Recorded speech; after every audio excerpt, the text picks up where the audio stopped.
All right. I think everything is up and running. Let's go ahead and switch over to the drawing stream layout and go ahead and get started on today's stream.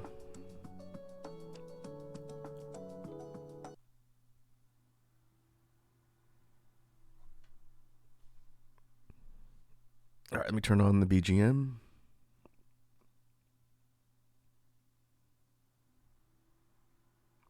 We are running through the master BGM playlist again today. And I got it about 50% on the playback. I can adjust that if necessary.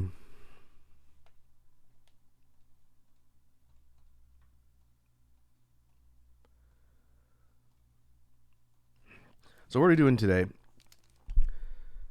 Like we've done on so many drawing streams here on the channel, we spend a lot of time looking at... Make sure that's unmuted.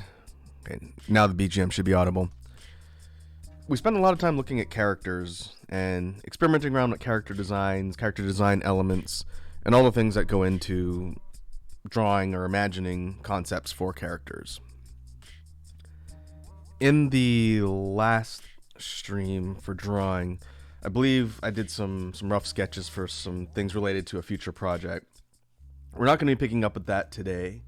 I wanted to try something a little bit different in a format that I don't think I've done here.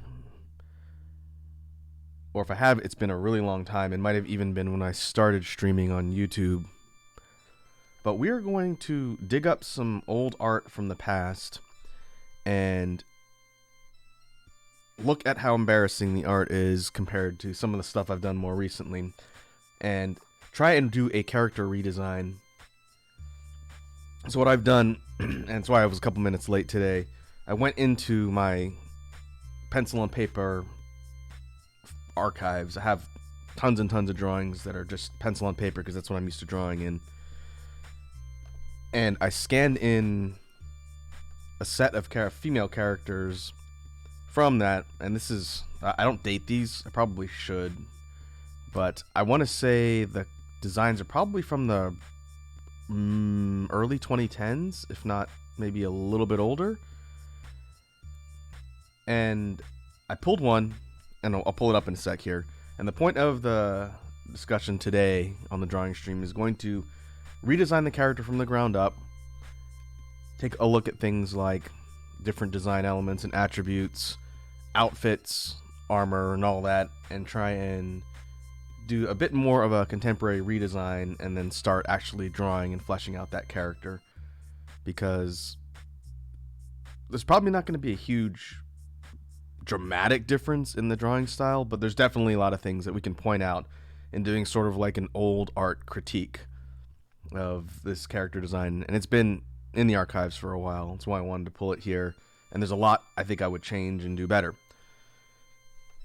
So let's start with our sample. And the contrast is all weird because it's scanned in from paper and the pencil is kind of light. So I have to tweak the color contrast a bit just to get it to show up. And let me see if I can darken it a little more.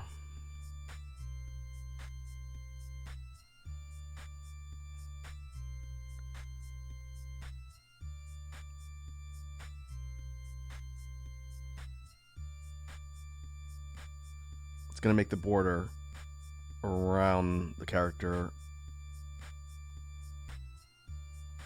Okay, that might actually work. Okay, it's going to look almost charcoalish, but that's all right. It doesn't need to be clean. It's just doing that because this is scanned in from paper.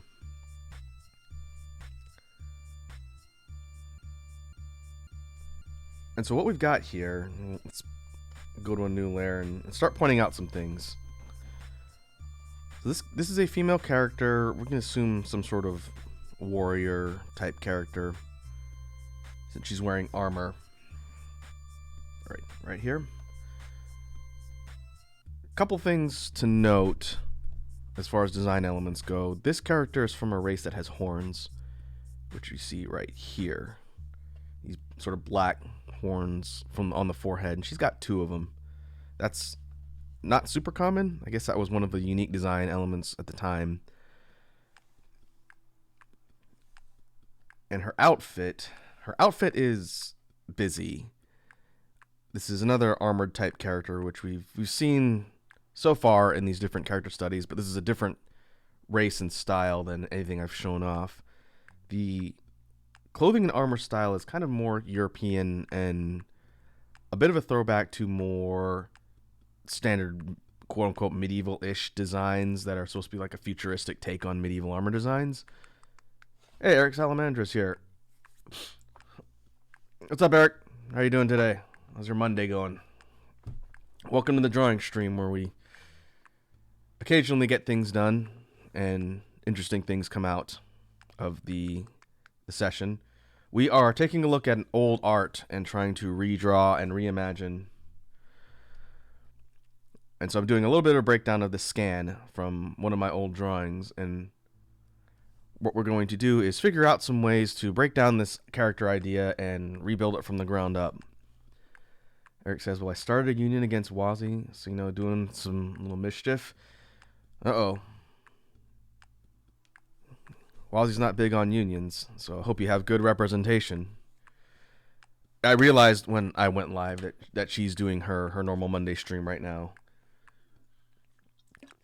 I'm a little bit earlier than usual, but that's okay.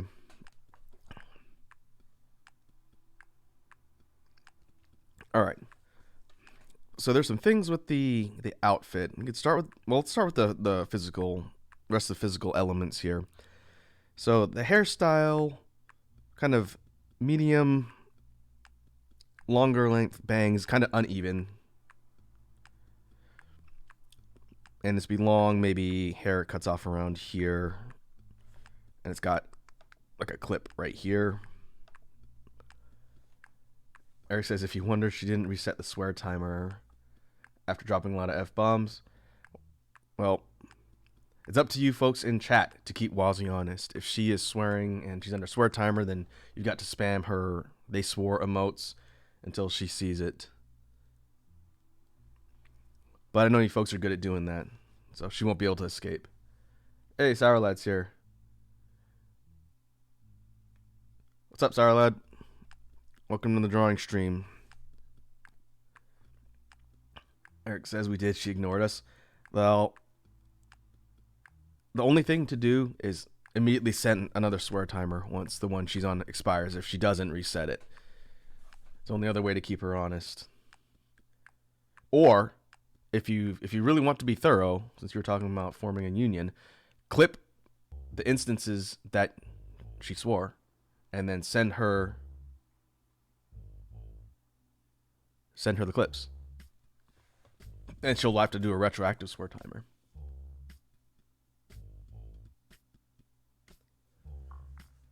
Eric says, also putting you on the PC, I have to do propaganda. Well, you can quote me if you want. Believe me, if I was there, I would keep her honest. I always follow my swear timers. Okay, so let's talk about physical attributes before we move on to the outfit itself. There's a lot to kind of discuss here. So again, to folks who jumped on, this project today is taking this scan of an old drawing from a long time ago. I don't know exactly when. I want to say early 2010s, if not earlier. And this was pencil on paper I scanned in. That's why it looks kind of funky, because I had to up the contrast so you could even see it. But we want to take this character design and redo it. Redesign it from the ground up and find things to improve and do differently. And the thing that jumps out to me the most about this, which at a glance, let's zoom out a little bit. At a glance, it doesn't look too different in style from stuff I've drawn before. It's, again, not going to be a dramatic night and day difference, but one thing that really bugs me about some of these older ones, and it was a pretty rampant problem for a while, is proportions. All right. So if we look at the proportions here, and we do it by head heights, rough head heights.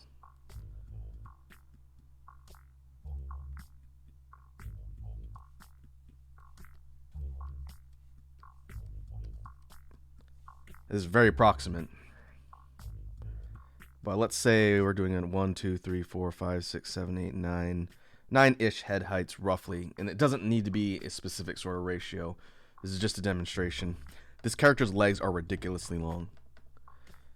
If you look at the proportion of, let's see, the hips, it would end like around here. The legs are almost twice as long as the entire body. That is something I had a problem with for a while. I think things have balanced out a little bit, but right away this character is too tall.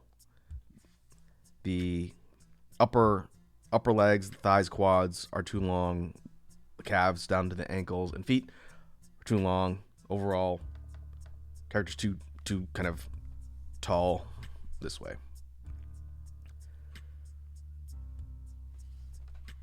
Sorry, that says there's a civil war in the Discord over the swear timer, or over something else specifically. I could believe either of those scenarios. Sounds like Wazzy's having a case of the Mondays.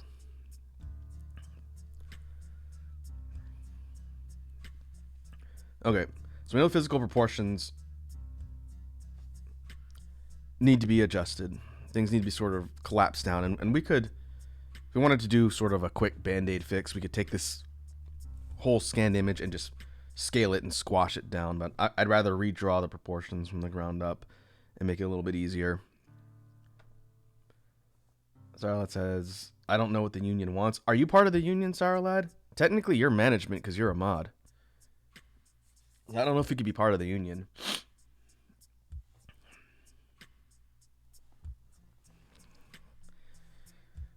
Okay. Other than the proportions, I think the physical attributes are fine. We can tweak things like hair and all these other parts of the physical parts of the model.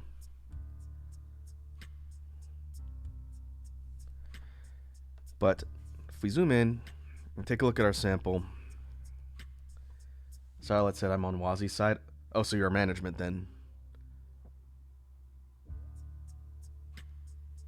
Are you in charge of negotiating with the union, or is she doing it? Because I think you might have a bit more of an idea of diplomacy than Wazzy. That is just a sneaking suspicion.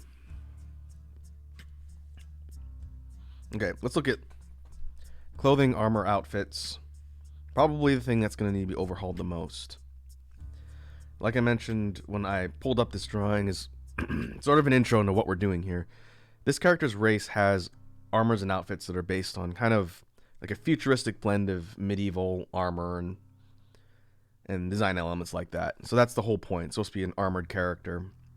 This whole thing with like a dress with these buckles that go around it here. Well, we'll get to that in a sec. But if we're working our way down from head to toe, it's kind of a cut off breastplate like armor that obviously is open here in like the chest section, and has these shoulder guards here that are sort of secured by straps that are secured to a neck piece. The whole armor thing is going to need to be overhauled. There's so much here that doesn't work.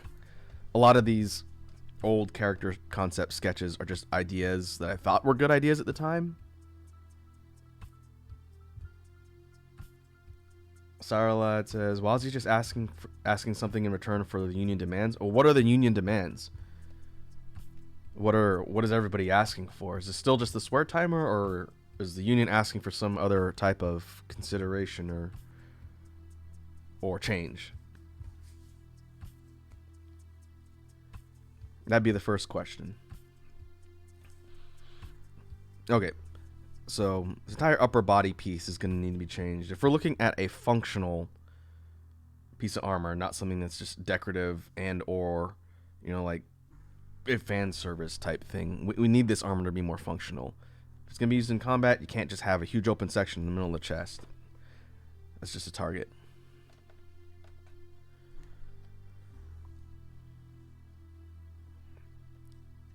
Down here in the midsection, there's this sort of midsection guard, which is similar to things we've done before, but it's just too busy. It's supposed to be like a layered plate thing that you'd see on an armor set, but it's too busy. There's too many different layers and lines. It looks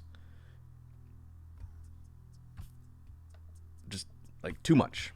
This needs to be kind of simplified, and then it could still function the same way as like a lower midsection guard piece as part of the armor, or something that's a separate piece but still armor. But its design needs to go.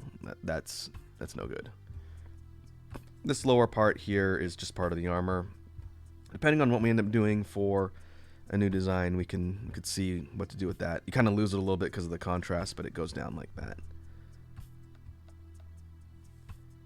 And then the lower body is protected by this sort of, I don't know if it's really armor, it's more clothing. It's a seemingly one-piece dress secured with buckles here. That also doesn't really make much sense. There's no armor. We're going to assume the character's not wearing armor underneath the dress. So from here down to here, right at the ankles, there's no armor.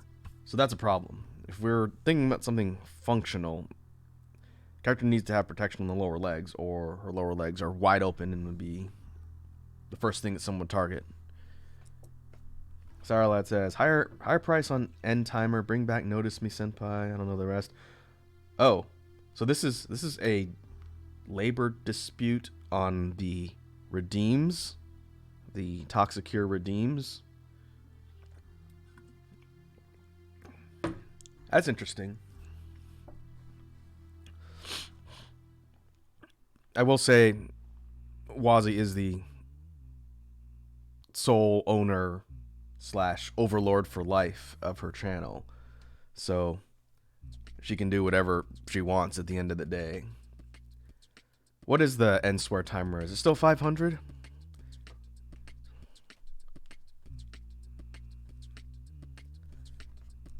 So people want it to be what, 1,000?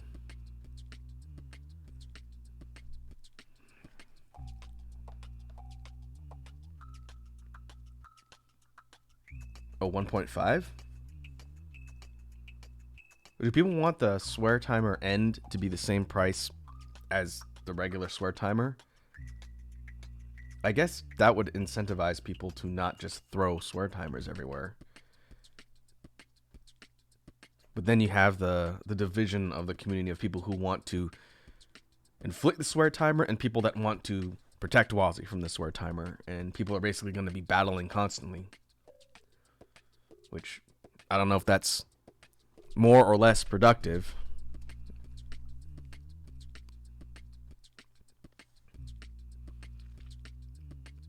But I do think making it proportional is a good idea.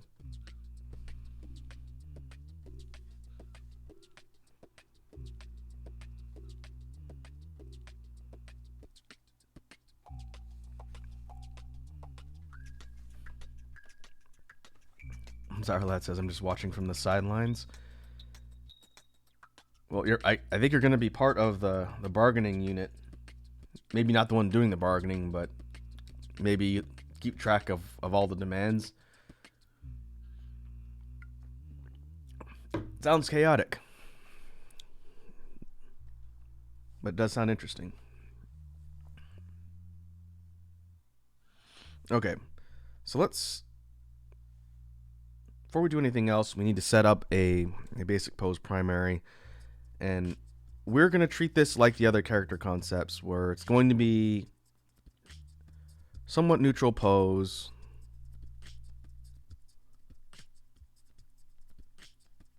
because we want to be able to look at the design elements of the character and really flesh those out. So we won't do anything dynamic, because again, I'm not super proficient at doing dynamic movement and things like that. I'd like to be, but I really am more of a concept designer than an action and movement type artist.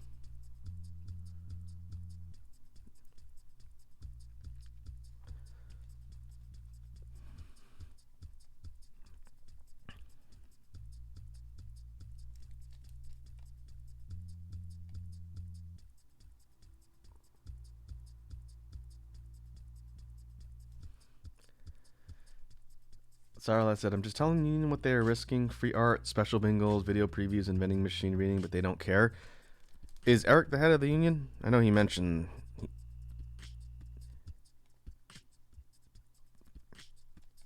He mentioned the union. Did he say he started it? Who's the head of the union, Sarla? Who's in charge? Oh, Eric says I'm not the head. Dorito is the head? Ah, I see.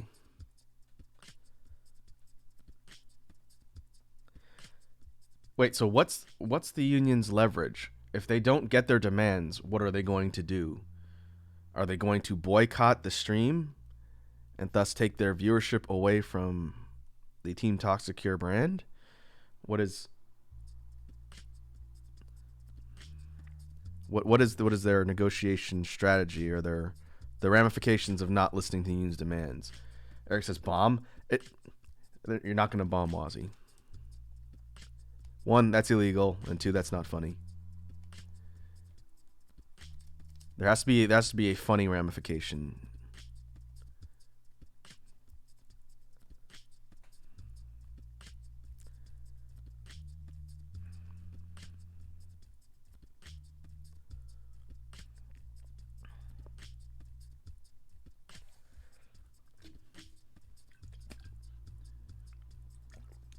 See, if you're going to start a labor dispute and make demands, there has to be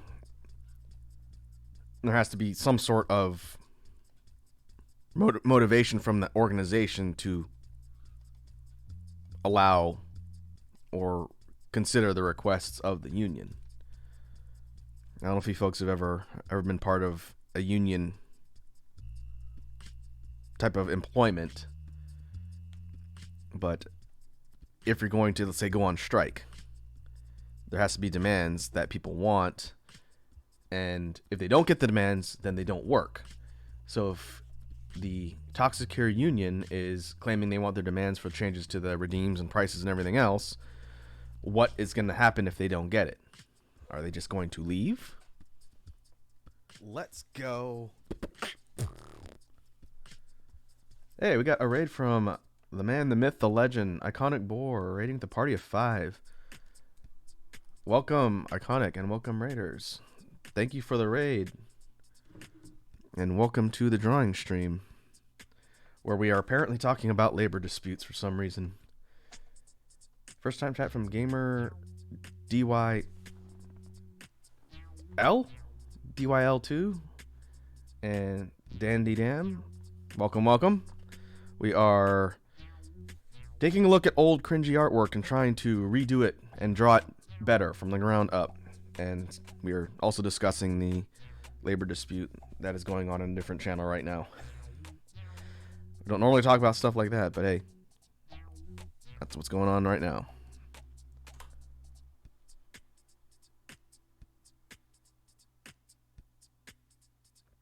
Oh, hey, the shout out command does work. Thank you for doing that, Sour Lad. I need to remember to do that next time. Next time someone raids me and I don't have my awesome mods here.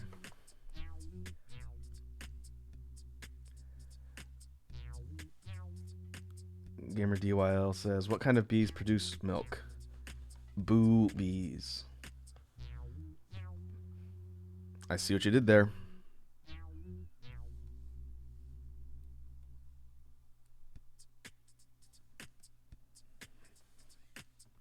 How are you feeling, Iconic? You feel better? I know you were under the weather last week.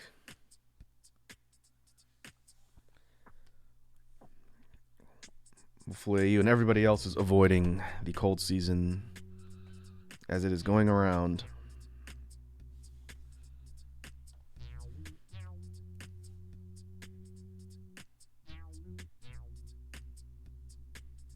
Okay, I'm gonna sketch out a couple different potential pose primaries here. This one is sort of weird power stance is probably not good for just demonstrating character concepts. We'll see what else we can do before we scale it up and actually start sketching out proportions. Gamer says, Doctor gave me 1 year to live, so I shot him with my gun. The judge gave me 15 years. Problem solved.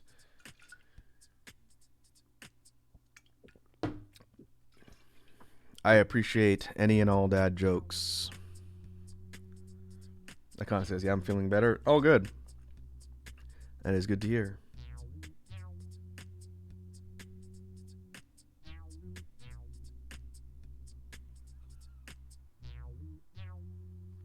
Gamer says, my girlfriend dumped me, so I stole her wheelchair. Guess who came crawling back? Heyo.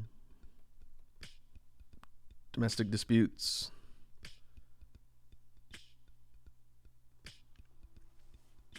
Iconic says, especially after my stream, it went really well. For once, my internet played nice. Oh, that's good. That is always one of my biggest fears, is that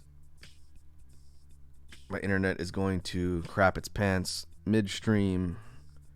And it has done that before, but thankfully, knock on wood, not recently.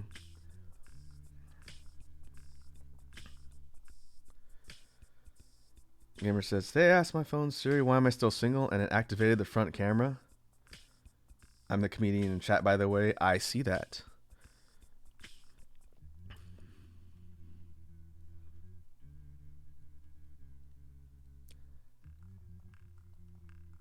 It's too bad I don't have my loop set up. Otherwise, I would just record a rim shot for you every time you told a joke. Give you one of the old... But I do not have the loop set up today. We're listening to the BGM playlist instead, which is currently streamable over on Spotify, Tidal, and downloadable for free on Bandcamp.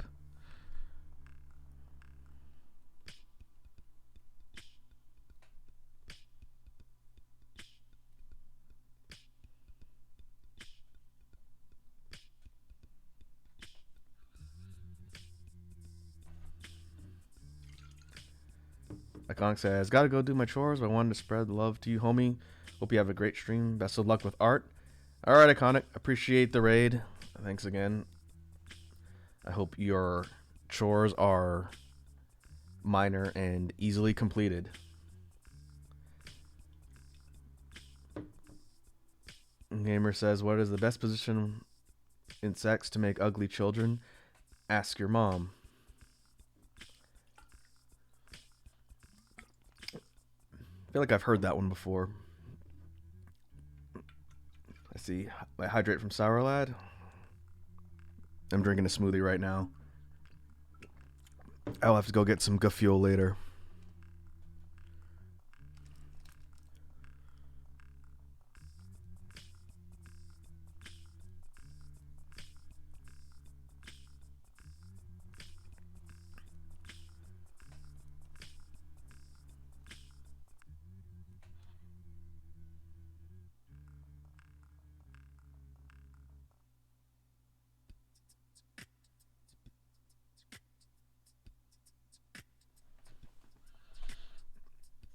Dandy asks, what kind of smoothie?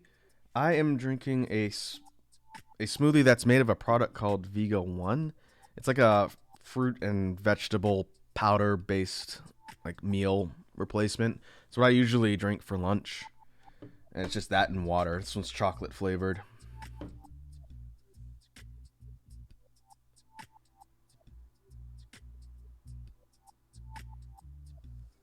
Gamer says, say I spell map sayness 10 times fast. No. Every time someone says say this 10 times fast, it becomes an incriminating piece of evidence. So you'll have to try a little bit harder than that, my dude.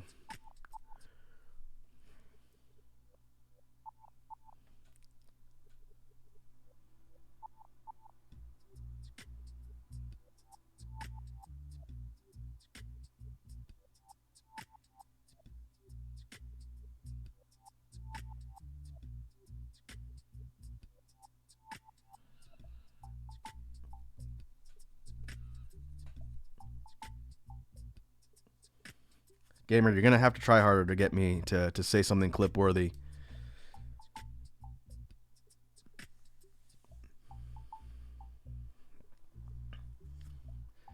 Danny asks, does it replace your lunch?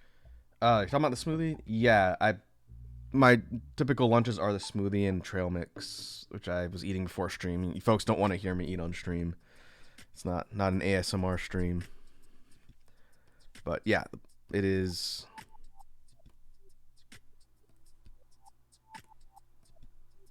a lunch meal replacement.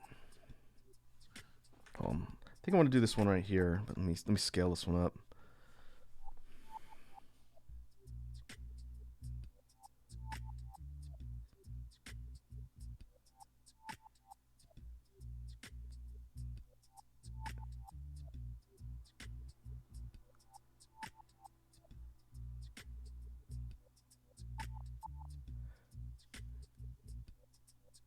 Gamer says, I was watching movies and tricked you. I mapness. Please let this work.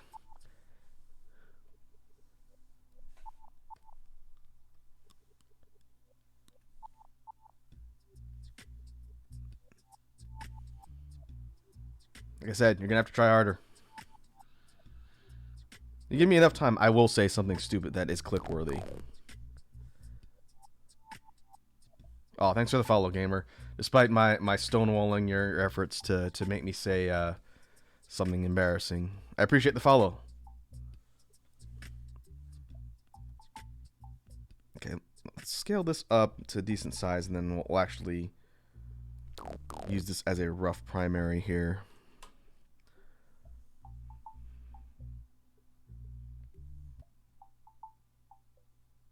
Oh, I'm gonna put it on a separate layer. Oh, thanks for the follow, Dandy Dam. Appreciate it. I hope you folks enjoy your time amongst the space bees. And Gamer has redeemed a swear timer. Okay. Alright, so let me explain how this works. Can we swear now? The swear timer is not for you folks. You can say whatever you want in chat as long as it's not disrespectful.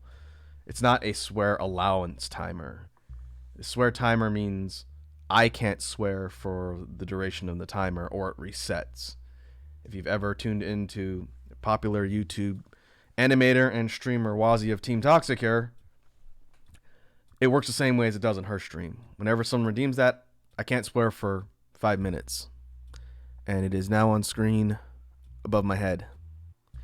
You folks can swear in chat as much as you want. The only rules is what you can or can't do is on my main page on Twitch. The standard, no inappropriate or discriminatory statements. You can use swear words as long as you're not being, rude about it. All right. And remember to take that timer off.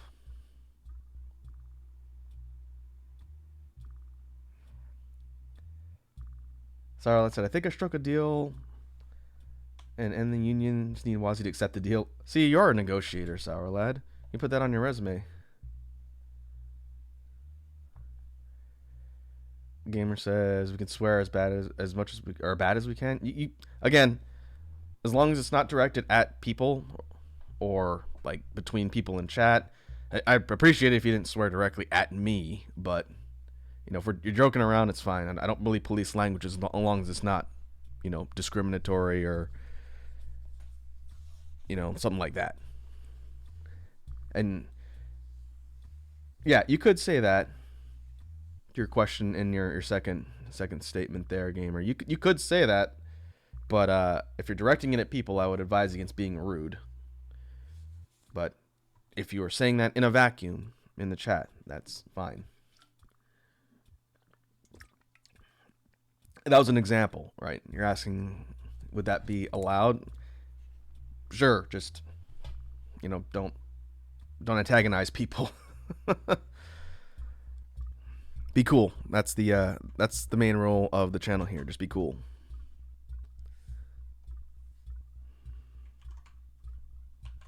Okay, let's scale this up, and we're going to take this and actually sketch a character pose from this. This is our guide.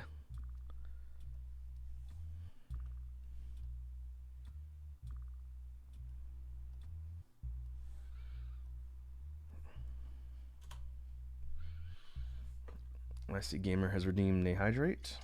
Alright, I'm almost done with my smoothie. I need to make sure. Thanks for reminding me. Let me double check and make sure I don't need to reset all my redeems. I have to change them depending on what I'm doing.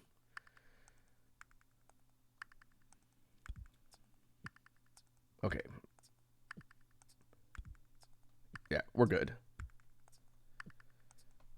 I have to usually turn off the drop a beat one every now and then. Just if I have co-hosts on. But it's on now. That is one of the more popular ones that people like to redeem every now and then. Okay, so we're going to take this, and now we're actually going to sketch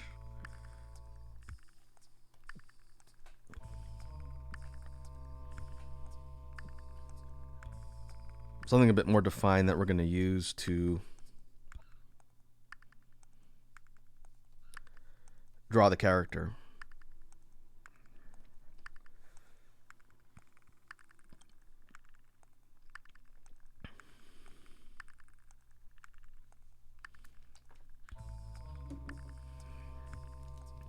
And it doesn't need to be too precise, but this is where we're going to start to draw in proportions.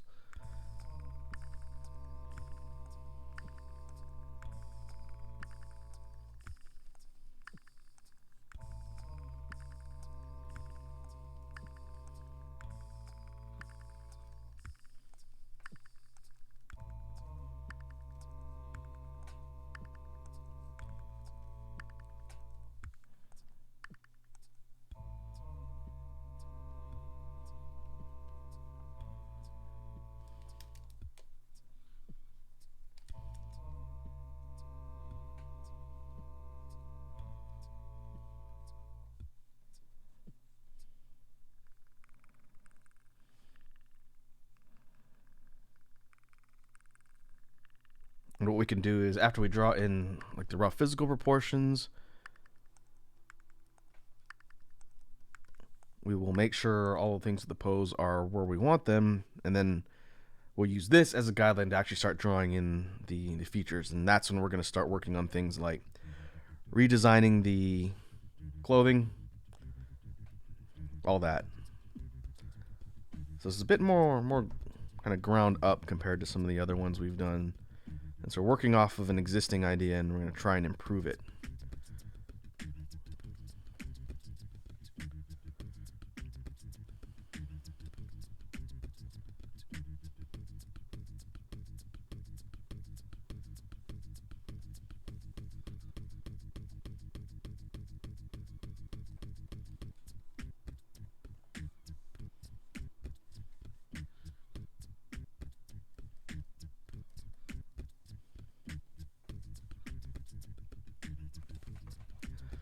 I see Starlight has redeemed a stretch. Oh, that's my back.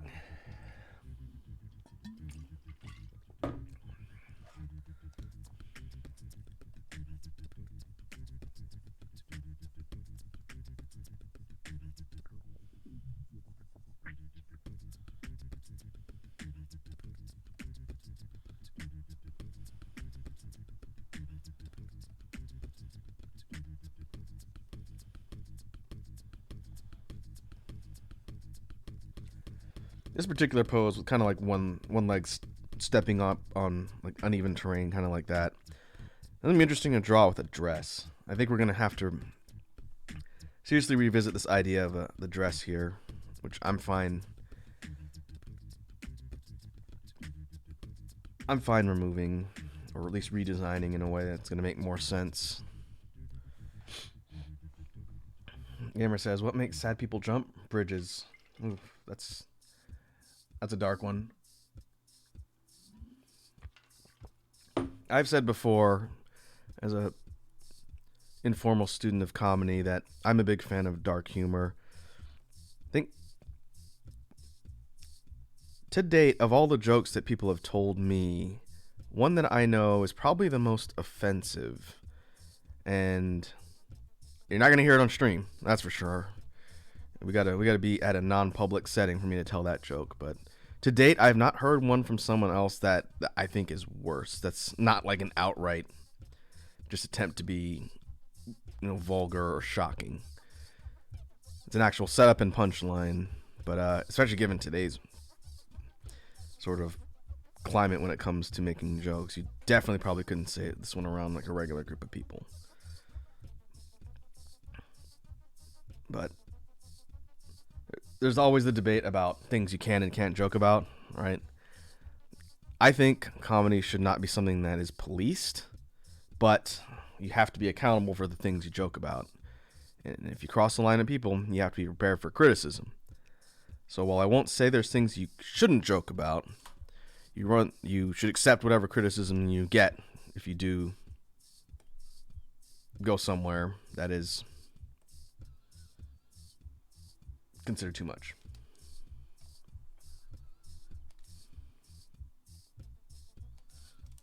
Like me personally, I don't. Oh, wrong one. I don't think there should be like a law against making cancer jokes, but it's not really something I personally would joke about, having known people who've gone through cancer. But if someone else wanted to make cancer jokes, especially if they were like a survivor, I wouldn't say, "Oh, you can't joke about that." It's like the South Park guy said a long time ago when it comes to comedy. It's either all good and allowable or none of it is. You can't pick and choose.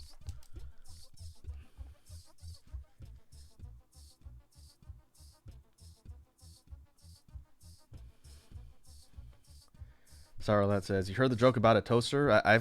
I've heard jokes about toasters. I can't think of any off the top of my head."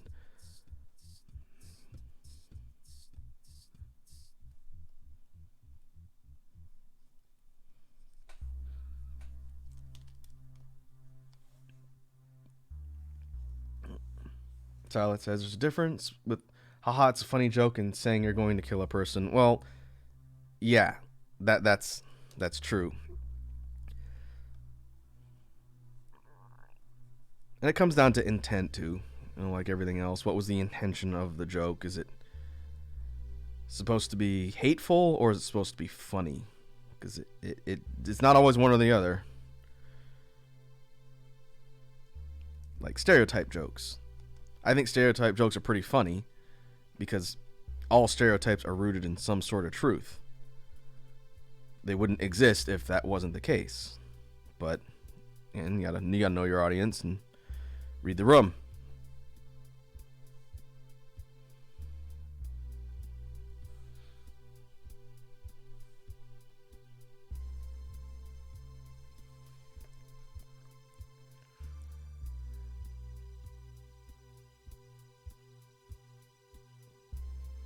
Sourlad says, "Found out the hard way my toaster is waterproof."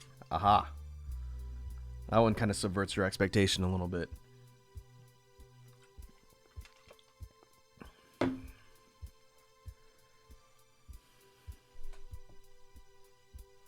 Gamer says, "What's the difference between a woman and a fridge? A fridge doesn't moan when you put a big sausage in it."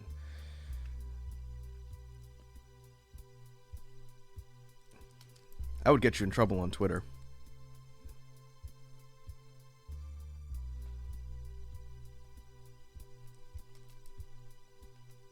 Of course, anything you say will get you in trouble on Twitter.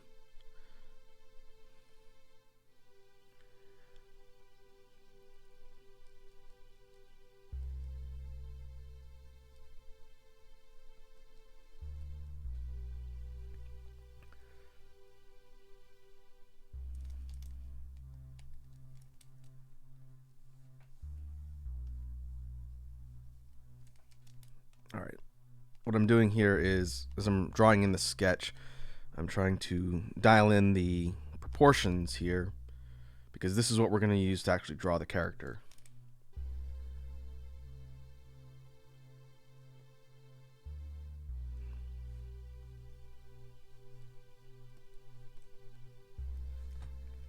Gamer says, "What's it called when you're stuck in your brain?" Brain cell.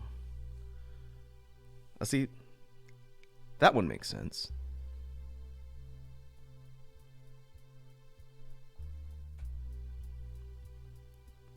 Sarah says, "Twitter's just having an imaginary fight and gaslighting yourself into winning." It's that, and it's also picking or starting fights for a supposed cause that you have no part or no place starting or being part of. I use Twitter at arm's length to post the things that I'm doing and to keep track of my friends. That's it. I learned a long time ago that unless I really want to ruin my day, I don't look at the trending tab on Twitter because it is just going to bum me out.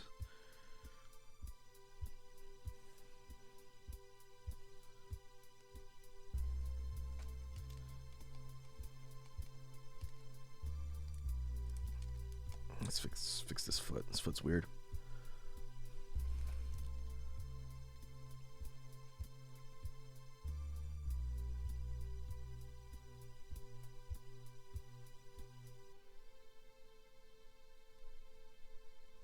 Now, it has been interesting seeing what's going on Twitter with Emperor Elon at the helm.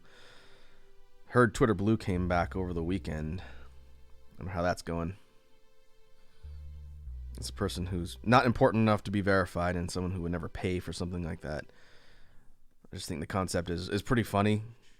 Hopefully their vetting has gotten better so we don't have people impersonating large official professional entities and causing problems. Oh, timer's been up for a while. That was easy.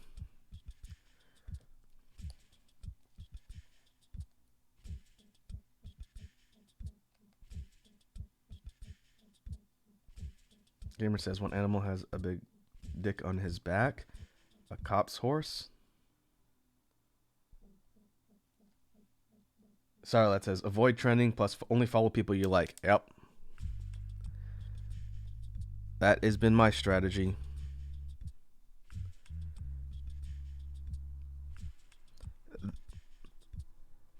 Majority of the DM requests I get are from bots or sketchy artist commission accounts, which I'm pretty sure, I don't know if they're automated, but if I look at your account and it says it was created yesterday asking for commissions, I'm immediately going to be suspicious.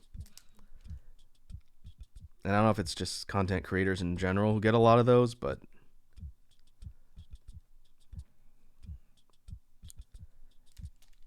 it seems a little bit suspicious.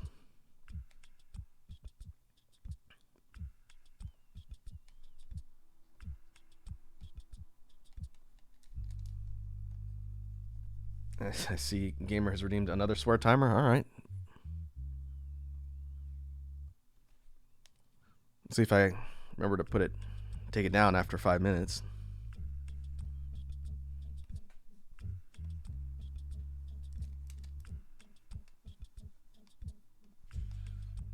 As far as what is considered a swear word, anything of the big 4-letter ones. No F-bombs. The usual suspects.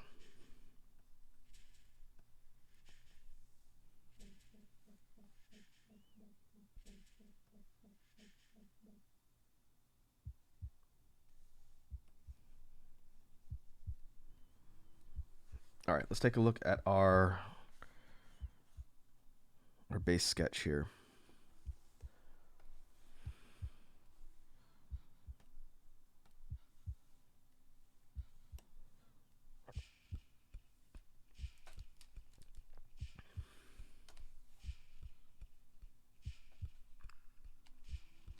These guidelines are here so I can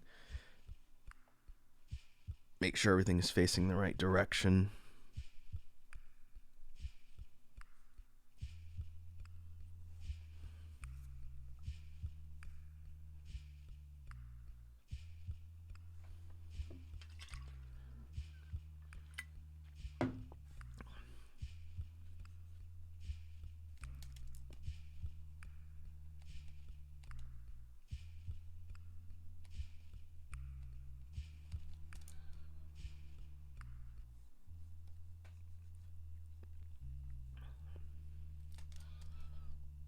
Let's fix the head here. And I think we're good to start actually sketching out the character details. So let's save this. I am notoriously bad about saving my work as I'm doing things. Sarah asks, how's your week been? My week? Well, my week is just starting. It's Monday. My weekend was all right. I had to go to a memorial service on Saturday. That was about as fun as you can imagine. But other than that, it was fine. Last week itself was really crazy due to the job.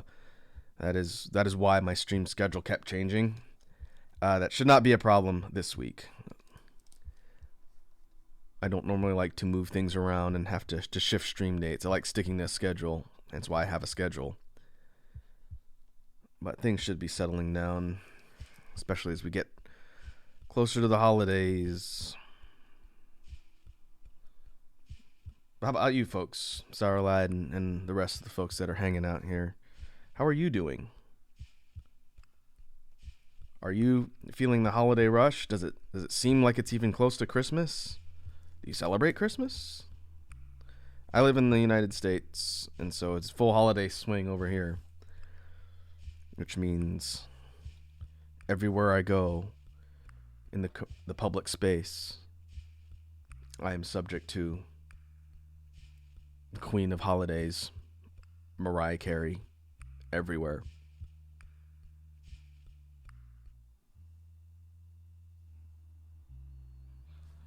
So that's fun.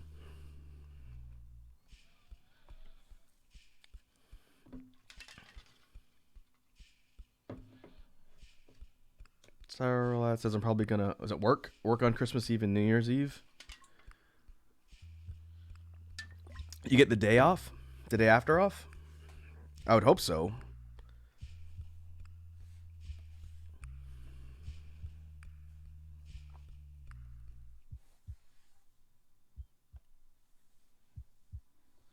Okay, now we start roughing in details. We'll drop line weight down a little bit.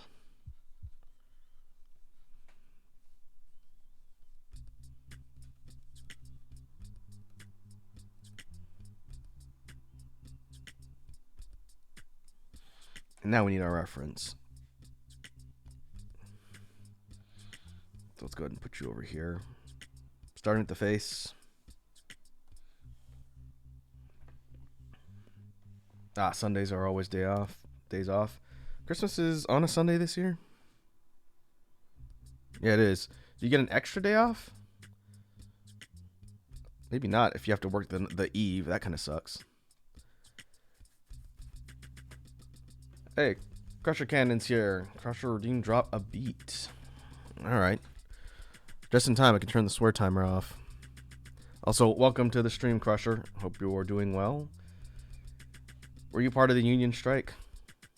Did you folks get what you wanted?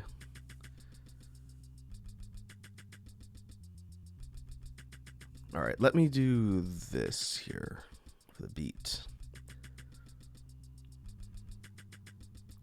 I'll pause the BGM. We don't have to turn it completely off so I can still hear alerts.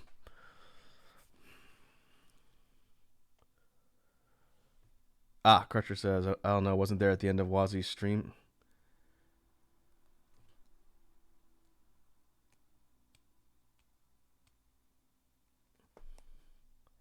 I guess Sourlad can report it on the union dispute. Gamer says, was the no swear easy? Nobody called me. Nobody called me on any swears, so I'm going to assume it was pretty easy.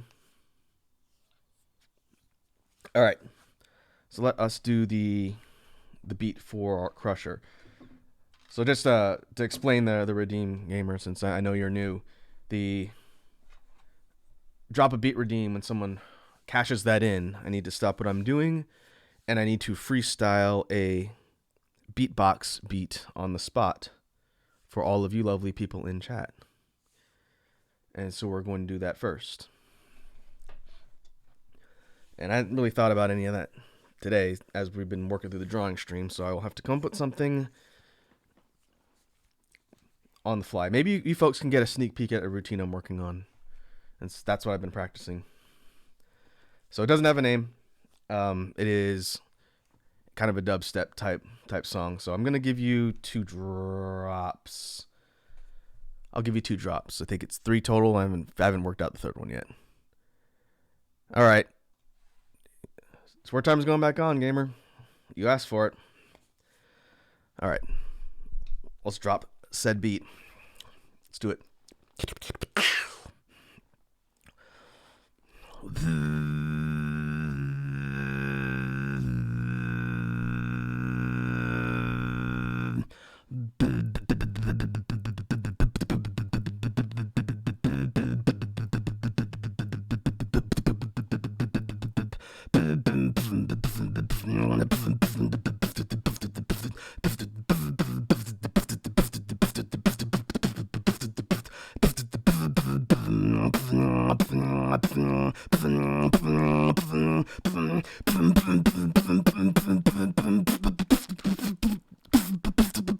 Drop one.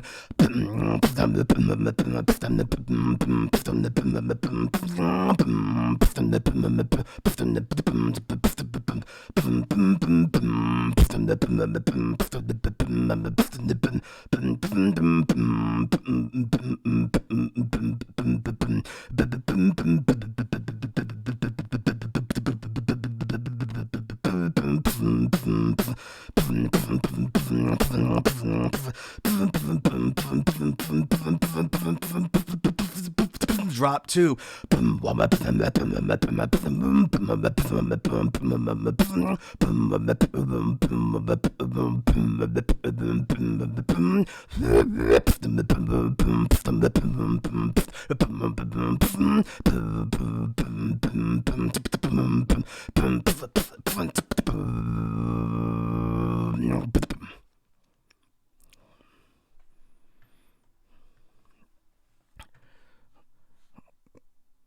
All right, let's turn the BGM back on.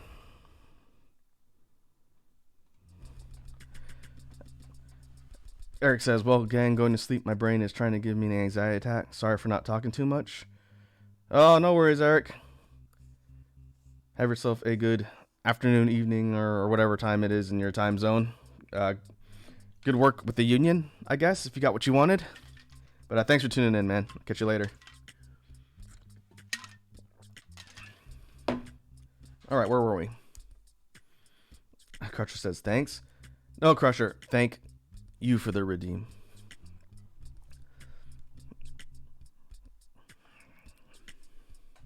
That routine is still a work in progress. It's going to be 3 drops eventually. I haven't quite decided if I'm going to keep those first 2 the way they are.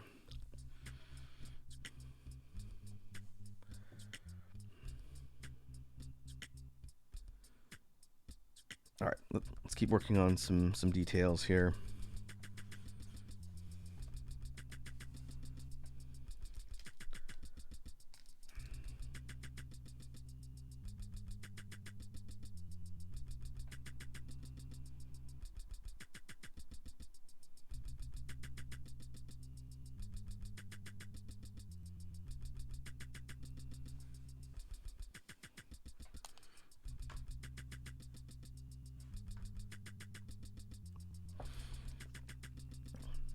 Eric says it's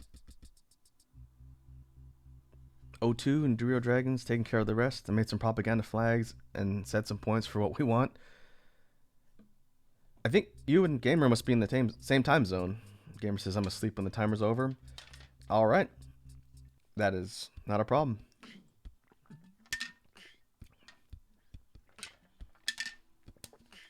I appreciate you folks staying up late to hang out.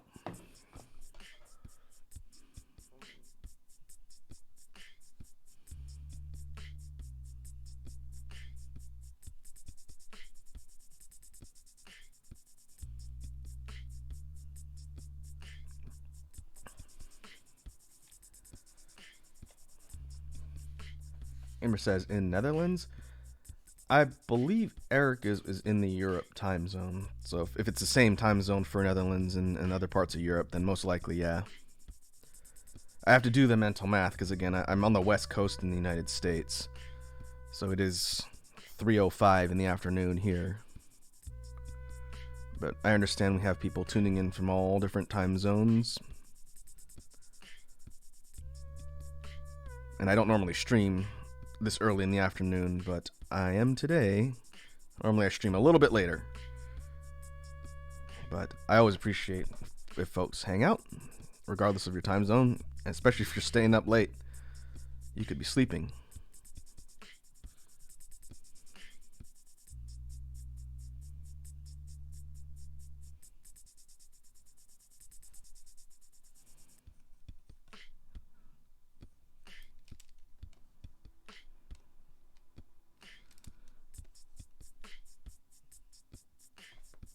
All right, let's turn the timer off. All right, gamer, thanks for tuning in and thanks for the follow. Appreciate you hanging out. Have yourself a good evening and rest well.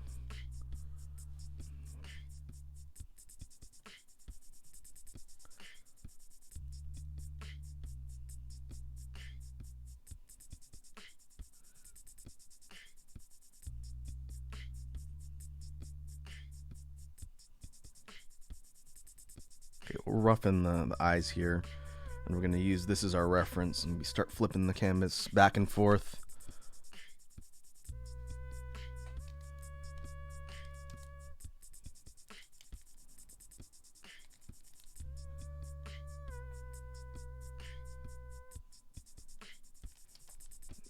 A good artist tip, and something I always mention that I never do enough, is flipping your canvas, especially when working on faces. It'll tell you if you're drawing at a skewed angle, and you can fix it.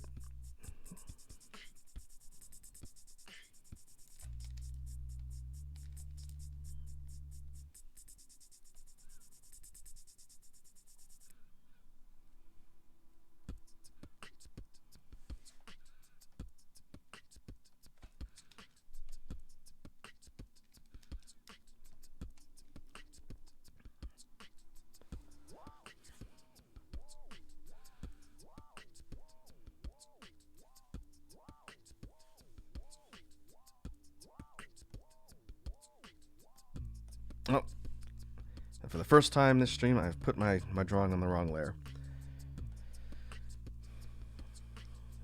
Wouldn't be a stream if I didn't do that at least once. This needs to go up here.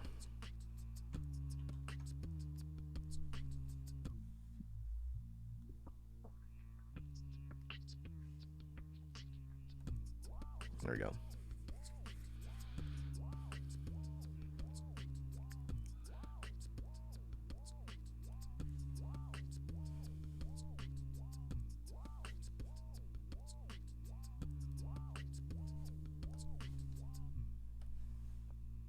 I think per the original, the eye should actually be angled down a little bit. So let's do that on both sides. We want to stay as on model to the original as possible. But we also want to improve it.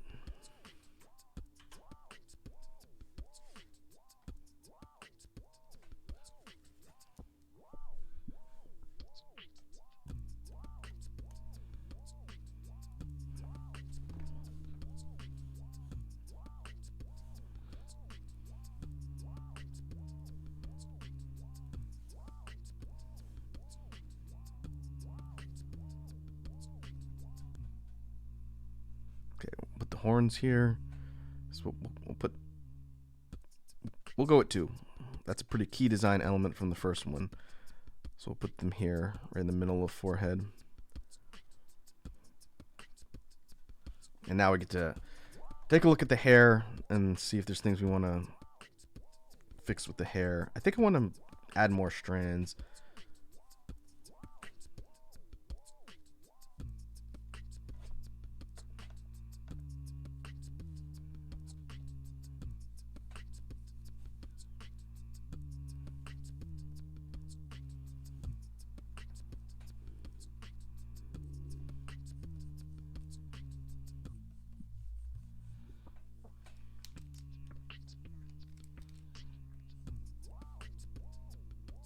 This character does have an earring, apparently.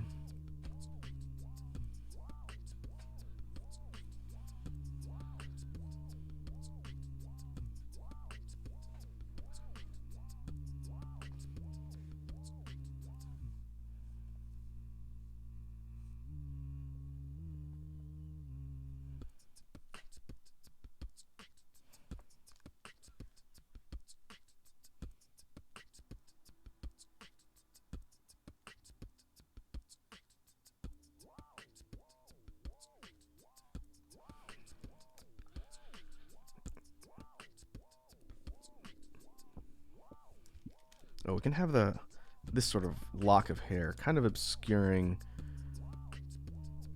the horns. That was sort of the intent of having this here in the first place.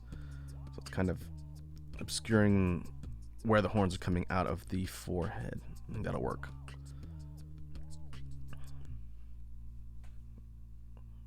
Now let's see what we're going to do with these sort of longer locks in the front.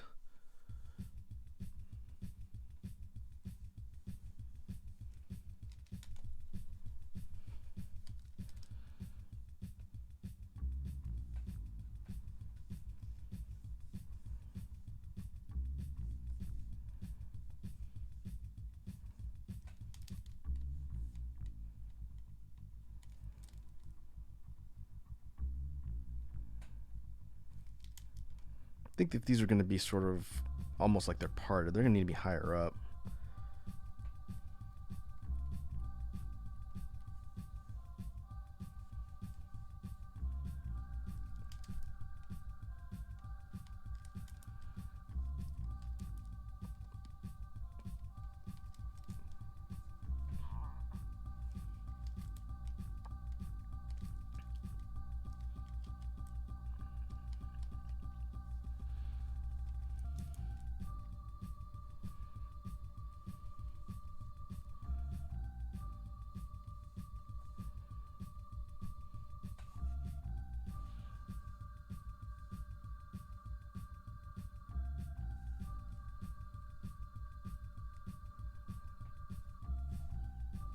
Okay, we can rework the hair as we sort of go here. And we have fairly long, past the shoulders length hair in the original. So we're gonna kind of keep the same style. We're not gonna reinvent the wheel on that. Crusher says it's. I read that as chill time. It's chili time again. I see that now. I tried a new ramen recipe. It called for a lot of stuff. It was really good. What was in it? I always like hearing about your cooking adventures, Crusher. What did you put in your ramen today?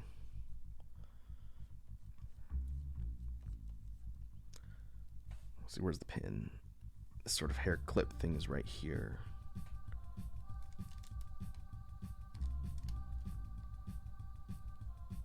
Maybe we can do something with that.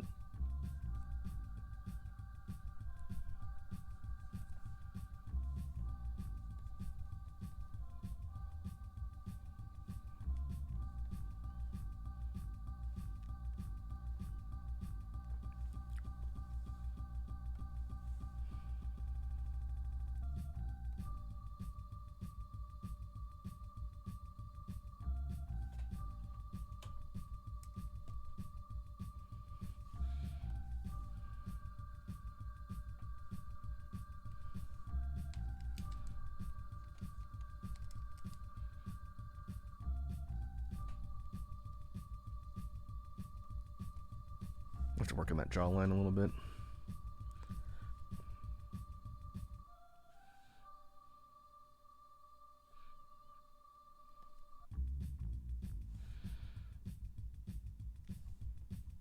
Okay, now we're getting to the outfit. This is the part where we're going to start experimenting around with things and diverging from the original as far as clothing, armor, and all that stuff, since that's the biggest rework that needs to be done on this piece, I think.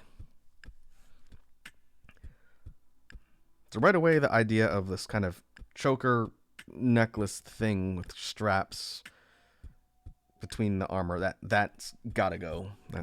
I kind of see what was the intent there, but it looks weird. Doesn't really make much sense. If Pink was here right now, they would be absolutely eviscerating my character design, as we have done on Salt Table Sessions, which will be coming back soon. As soon as we can plan the next one. I hope to do more of those in 2023 as well. Alright, we got the breakdown. Crusher says, so there were carrots and mushrooms and celery sauteed, then added to the ramen. Also called for 2 tablespoons of flour.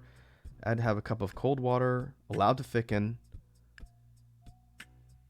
and then added to the soup, topped with green onions and Parmesan. So, was it flour plus water? And then that was mixed with the actual broth? Because if you're looking to thicken the sauce, you could have done cornstarch and water, and it probably would be less prone to clumping compared to flour and water. Because you can do flour as a thickener, but as a roux at the start of when you're cooking something. So, just for cooking lessons here, if you're doing a sauce or something that's like a liquid base and you want it to be thicker, you can do a roux when you're creating the sauce, and it starts by using flour and some sort of fat like oil or butter, and you put that in your pan before you put everything else in there. So maybe a couple teaspoons, tablespoons of flour and the fat, and you mix it together, and then you heat up the pan so that the mixture starts to form almost like a rough dough. Now, you don't want to be thick like a bread dough or anything like that. That's too much. But you mix the oil, butter, and or butter and flour and heat it up until it starts to become a paste. And then once it's sort of hot, then you mix in your fluids, and then you mix it all together, and it will thicken the sauce and mix in. But you have to be really thorough, otherwise you'll get clumps. That's one way to do gravies and other things. But if you're doing a regular liquid-based sauce, like let's use ramen for example, right? This will be a little bit of a cooking aside, like Crusher says, cooking with raku. Let's say you're making ramen, right? Instant noodles, doesn't have to be the homemade scratch stuff, and it's a water-based soup sauce. I see your 5 hydrate redeem snake. I got it. I'll drink some water. I have to go get some good fuel in a little bit. I'm done with my smoothie. But take the ramen example. A bunch of things in like a water and soup base type broth. But you want it to be more like a thick sauce. Something that's got a bit more consistency and isn't runny. Well, once it's boiling and it's hot, what you do is you take in another cup, just mix maybe a teaspoon of cornstarch and water. It doesn't need to be proportioned properly, just a little bit of cornstarch and water, and you mix it till it's completely dissolved and it looks like kind of a white slurry. That's what they call it. And you make sure it's mixed properly, and then while your dish is boiling, you pour in the cornstarch and water mixture a little bit at a time. You let it mix in and mix it thoroughly. Don't just pour it in and leave it, because then it'll form like a kind of gel paste. You don't want that. You pour the mixture into the boiling liquid and you mix it around and let it cook and come up to temperature again. And because of the chemical composition of cornstarch, I don't know the science behind it, but once it comes up to boiling temperature, it'll immediately thicken the entire sauce. And it works really well with anything that is liquid based. And so if you ever need to thicken anything and you just want it to be a more dense, kind of pourable, coating a spoon type sauce, then cornstarch and water is a really good way to do that, and it's super easy.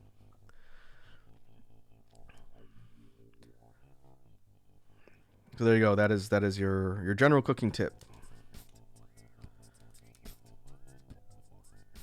But the reason why I mentioned the roux strategy is because when I make pasta sauces, red sauces not so much, but for Alfredo or white sauces, I start with a flour olive oil roux in my pot, and I make sure I cook that down, and then I add my heavy cream and all that, and it mixes together to thicken up the actual end result.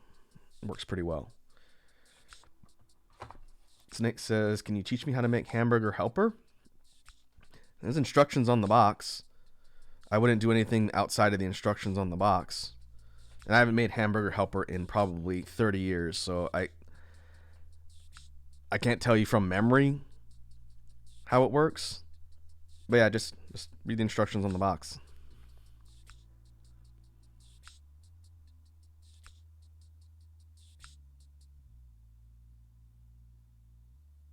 Crusher says, "Appreciate. I kind of like the flavor that flour added. I may try your advice." So the flour is good for gravies. You can do the cornstarch thing or like a roux with gravies, But for Asian dishes and sauces, like, here's a good example. You go to a Chinese restaurant, well, at least in the States, it's not an authentic Chinese restaurant, but we're not having that debate. But let's say you get like an orange chicken dish, right? Like something you can find it. God forbid you go to Panda Express, but at an Asian Chinese restaurant, right? Orange chicken. And you know how orange chicken is a fried, battered piece of chicken, like a chicken chunk, chicken breast, chicken thigh, whatever, fried and then tossed with a sauce. And you know how the sauce has kind of a thick consistency to it? It's not watery. You know, it's not drippy unless you go to a really bad place. But the sauce has kind of a little bit of elasticity and a little bit of thickness to it. It's because they've done something like cornstarch. And it gives it kind of that more elasticy, not like stretchy elasticy, but you know what I'm talking about, right? The sauce has some consistency to it that is caused with cornstarch. Flour will get you thickness, but it won't give you elasticity. And so, like, think of a gravy. Think of how biscuits and gravy, how the gravy is thick and dense, but it's not like elasticy. It doesn't have any sort of, it's kind of not stretch, but it's just thick. So flour will give you that. Depending on what you want in a sauce, cornstarch will give you a bit more of almost like a gel-like consistency. If you use a lot, it'll definitely do that. So if you use a little, it'll be a bit thicker. It just depends on your desired effect. So you can definitely kind of play around with that. Snake says, I have some pretty cool news. We have our first 2 American actor Kamen Riders. Oh, that's interesting. Are they Kamen Rider series being produced still out of Japan, or are they doing like a American production of like a Super Sentai-ish tokusatsu type show, kind of like they did with that Ultraman series in the 90s, where they had one of the Ultraman series, but it was with American actors. I think it was called Toward the Future. That's what the video game was called. Are they doing something like that?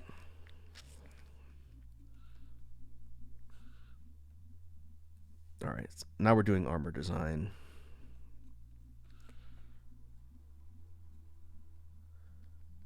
And this is going to be interesting since I'm not doing rough concepts for the armor. Instead, we are going to be winging it.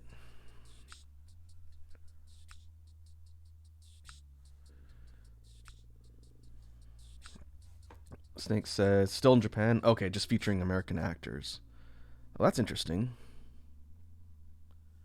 Hopefully they turn out a good product.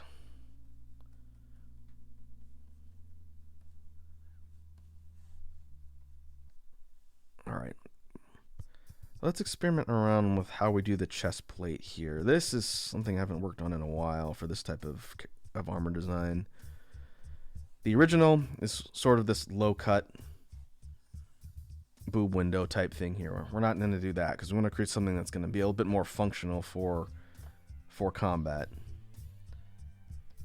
And so if we look at actual armor design, there is no boob armor. That really wouldn't be how you would design armor if it was going to actually be functional in a fight.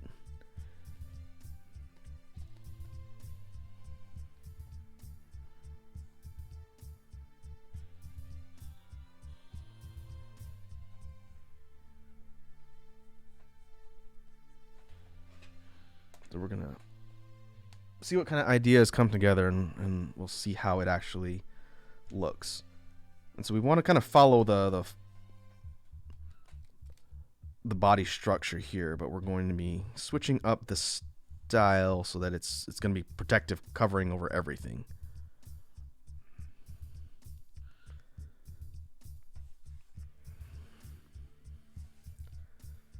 Snake says they're part of the new season, and the season's pretty good still. So far, like, the series is better and better reel in 10 to 12 episodes. So far, we got a new cast of characters that will either win, die, or be disqualified. Is that being broadcast on American networks? Or are you still having to watch it, like, fan subbed from other locations?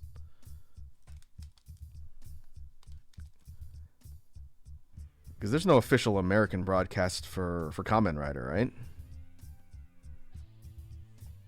least I'd assume. I don't really keep up on on any of the series.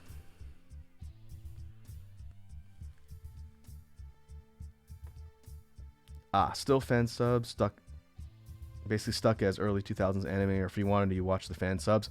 Oh, I remember those days, man. When I was in Earth School, all of the anime I watched back in the day was fan subbed from groups that were pulling it off official broadcasts, TV broadcasts in Japan. And so I watched quite a few series back then, and this would have been in the 2000s, and it was all from those subgroups.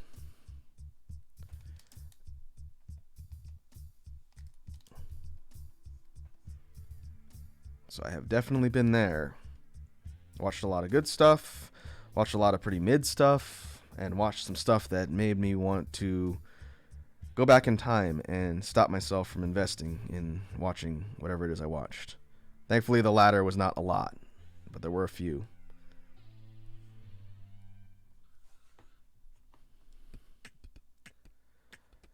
Crusher says, I feel like I'm the only one who's never seen a fan sub.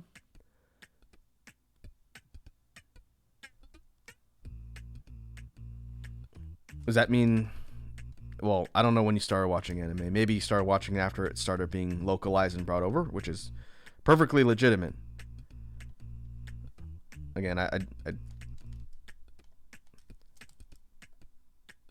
actually don't know how old you are, Crusher, and you don't need to say anything here and dox yourself.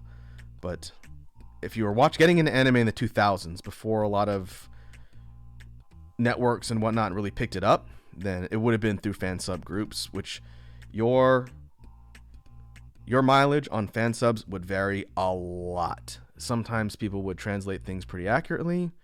Sometimes they would throw in a lot of personal nuances that were not actually accurate to what was being said.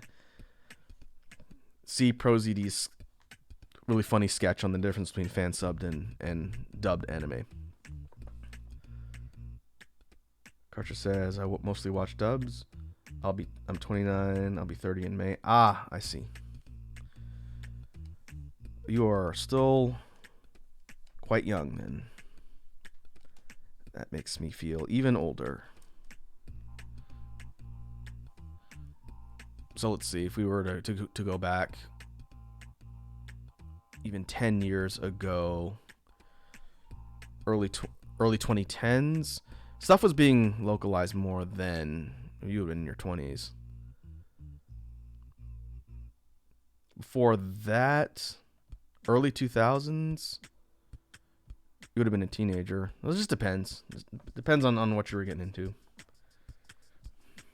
Snake says, on the 19th, I'll be turning 20. Oh, the big 2-0.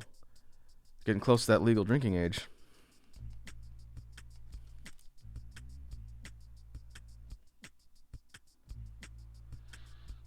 Crusher says, I watched anime dubbed on the TV. That's where I started before Earth School. Watching things like Toonami and, other cartoon channels that were bringing stuff over dubbed. That's where I started. All the stuff I watched was initially dubbed. I didn't start watching fan sub stuff until Earth School.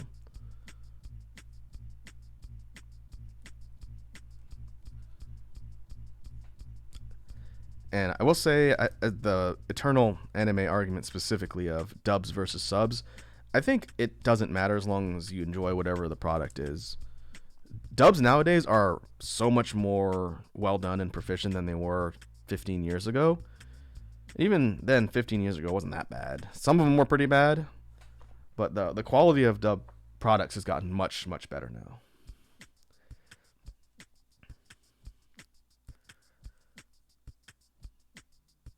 Snake says, I don't want you to feel old, but I was born in 2002. I was 36 in 2002.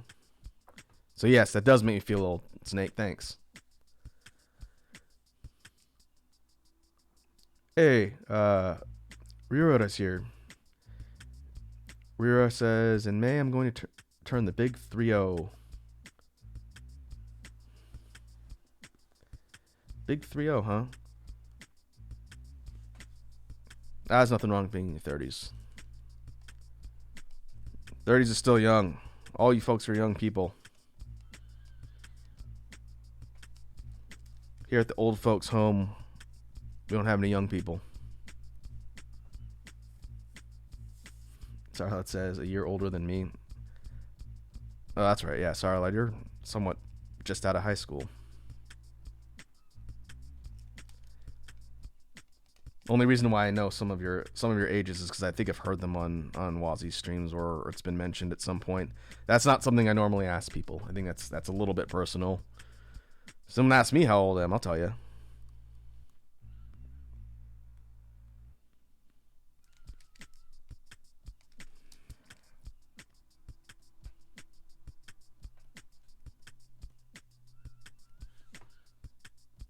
Charlotte said, your knees and back are going to give out more. Oh, yes. As the age curve goes up, the amount of things that snap, crackle, pop when you wake up in the morning increases proportionally as well. That is definitely a thing.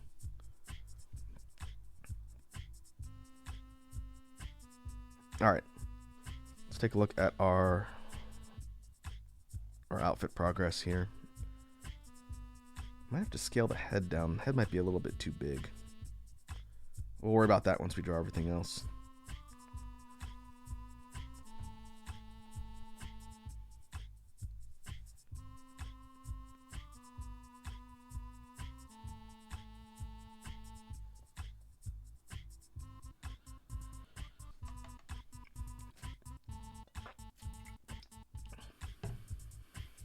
Sarlat said Raku is mid-40s. You might want to recheck your math, Sarlad. I said I was 36 in 2002.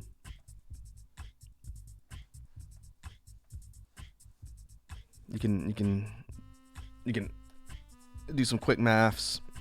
Do the math there. Crusher says I already have degenerative disc disease. Oof, that's no good. Best thing you can do is try and treat that stuff as early as possible, and kind of try and limit the impact it has later.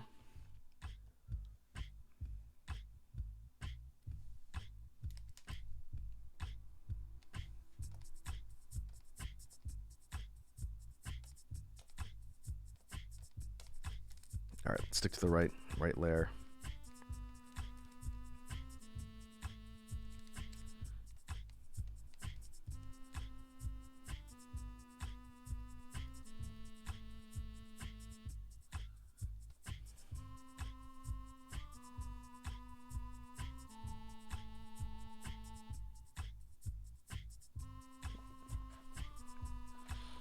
Sourlad said 36 in 2002, so you're 56. I've mentioned it a couple times before. That was one thing I mentioned when I debuted, but people seem to ignore that. But yeah, that's why I always tell people to get off my lawn.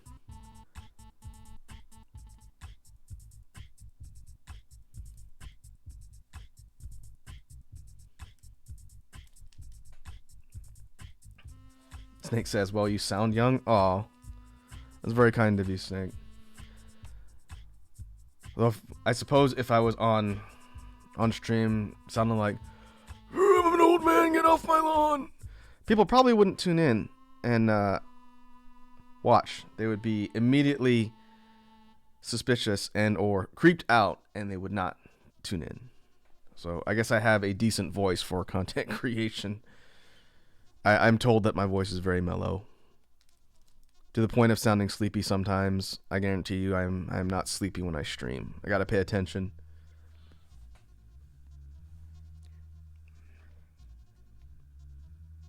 Okay, let's take a look at our armor design here. My main goal of the stream today, and I'm not on a strict time frame, so we can keep working through this until we get hit a good stopping point. I'm not cutting off at exactly 2 hours like I usually do. I want this thing fully sketched out, and so we'll see how long it takes to do that.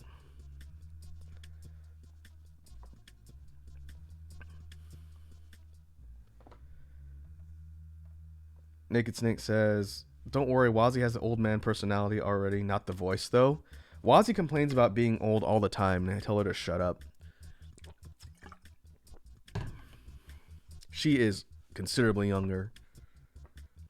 I told her she has no right to complain. She doesn't need people to give her sponge baths and change their dentures. Cyberlad asks, how do you feel about Goku in Fortnite? Man, at this point, everybody's going to be in Fortnite. It's not like I fault the property owners. They're getting that money. It's fine. I'm a little bit more concerned about the people who are only going to know some of the iconic characters that show up from Fortnite. That bums me out a little bit, but what are you going to do? There will be a small subsection of Zoomers, or whatever comes after Zoomers, who think of Goku as that Fortnite guy, and I'm not a big fan of that, but you can't avoid it.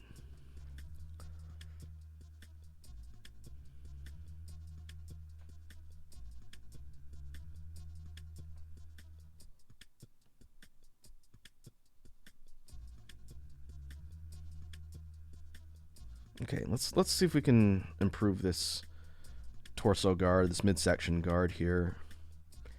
I do want it to continue to be like an armor-plated section here. Maybe something that is independent from the top part of the body so that it's not fused into a solid piece, because how would you even move? But we can definitely improve it and make it less busy. So let's see how we do that.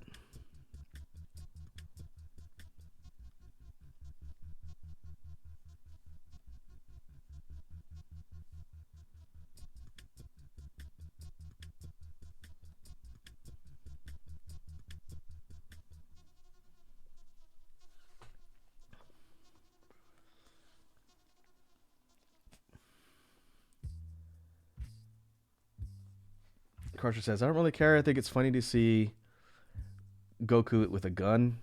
That's a little bit of tonal dissonance. Snake says, I mean, Mr. Beast and My Hero Academia is coming to Fortnite.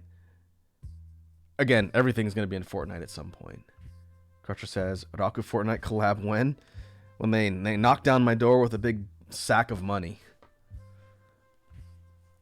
Which will never happen. I'm not important enough. Sorry how that says. Goku hitting the gritty after shooting down Deku and the Rock with LeBron James. Everybody at some point will be in Fortnite. It is essentially the same model of Smash Brothers without being as cool as Smash Brothers.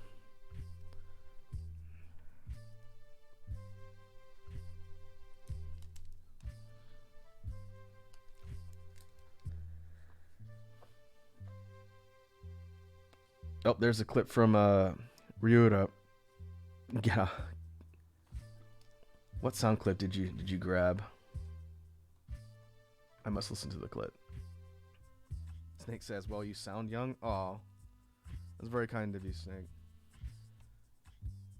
Well, I suppose if I was on stream sounding like, I'm an old man, get off my lawn, people probably wouldn't tune in. And, oh, it was that bit. Good job, Ryuta. Thanks for the clip.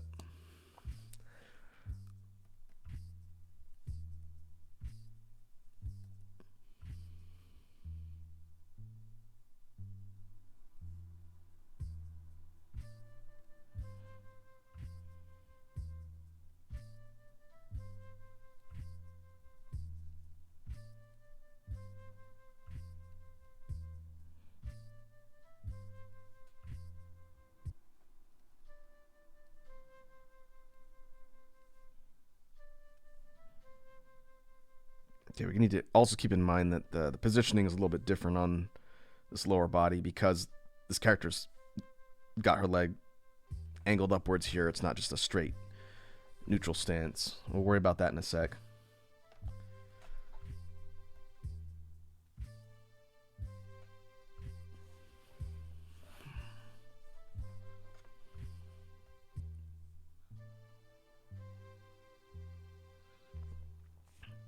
Naked Snake says, can't wait until Gene from God Hand hits the Soldier Boy. I don't think that would ever happen. That's a funny thought. And don't get me wrong, I think that'd be hilarious. But because the rights to God Hand are, I think, technically owned by Capcom, since Clover folded and became platinum. I don't know. Are there someone else who plays Fortnite? One of you folks can tell me. Are there any Capcom characters in Fortnite? Because that's the only way there'd be like a possibility. Ah, Crusher's headed out. All right, later, Crusher. Thanks for tuning in and hanging out.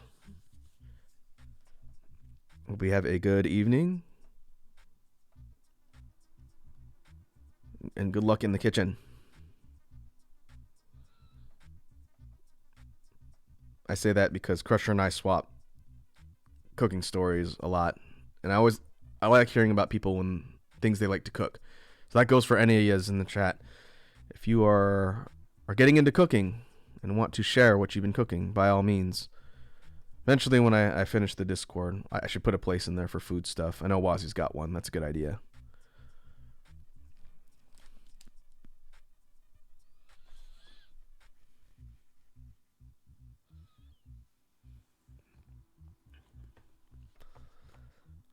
Snake says, decent amount of Street Fighter characters, Resident Evil characters are in Fortnite. Okay. But like, okay, so let's take that a step further then, since you answered my question. Are there any characters from Clover properties? So it'd be like Amaterasu, the dog from Okami. Or anything from Beautiful Joe or Wonderful 10. Well, Wonderful 101 was platinum. It'd have to be someone from like a Clover property. Unless they're in Fortnite, I think the odds of God Hand making them there are not high. Which is probably okay. God Hand is one of my favorite games of all time. I would be a little bit sad to see my boy Gene picking up a gun and shooting Goku. But stranger things have happened. So that said, Kratos and Thor are doing stanky leg after killing Sasuke and Santa Claus. These are all sentences. These are all things that can happen because we live in the timeline we do.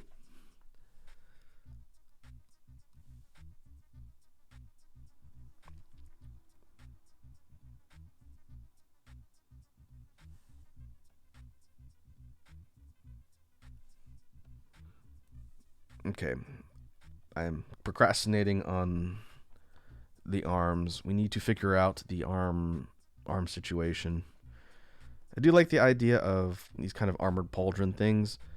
I'd rather them be part of the armor instead of this weird strap thing, which just kind of has them secured around the body. Again, doesn't make sense.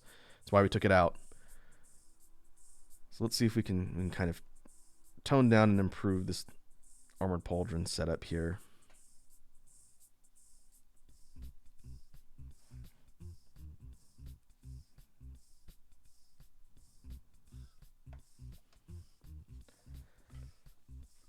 So it's a Spider-Man with Among Us backpack. Are the Among Us, what are those? Astronauts? Crew members? Are the Among Us in Fortnite? Has that happened yet? That's got to happen already, right?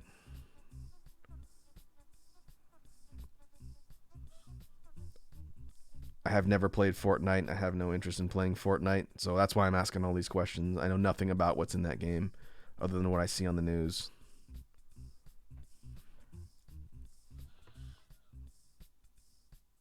Crewmates as backpacks, okay. But not as standalone characters. So you can't be running around as the Red Among Us shooting people yet. That could happen at some point.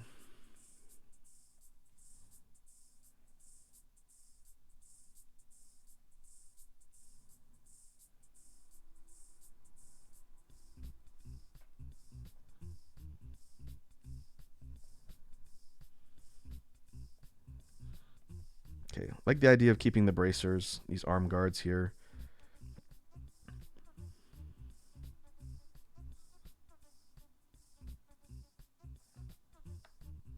What we've done is we've streamlined the kind of design here on the bicep guards, which are kind of part of this armor piece here. You could add this accent crystal here, like this one, but put it up a bit more on the shoulder.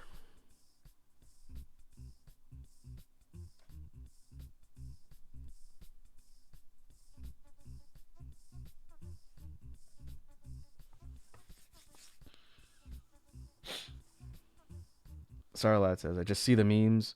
Naruto killing Ariana Grande with his imposter friend Venom in Fortnite Among Us mode.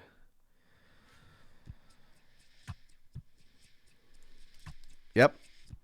Yep, that is absolutely a thing that I could foresee happening.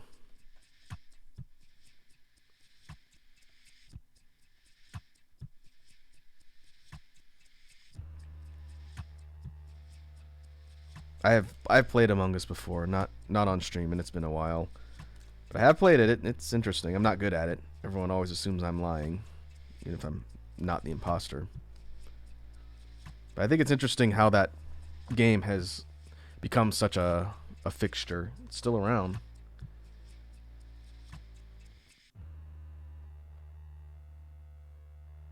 Snake says, I do play Fortnite with my friends, but I don't play by myself. I don't spend money on it because all you need to do is spend $10 for one battle pass. It'll give you enough money if you finish battle pass to buy the next battle pass, which is pretty good. Sarlat said, I could feel Raku dying inside. I really don't care strongly about Fortnite, man. Like, I'm not going to dog people for liking the game or playing the game. And if property owners want to put their characters in Fortnite because they're getting paid for it, you know, it's their prerogative.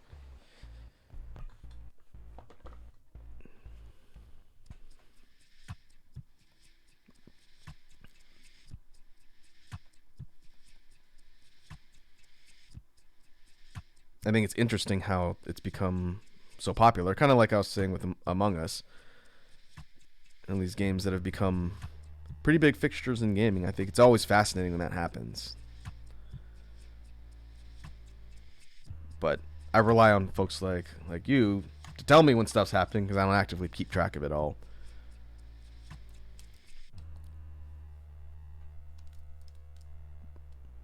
But at this point, every character from every major franchise is going to be in Fortnite. That's fine.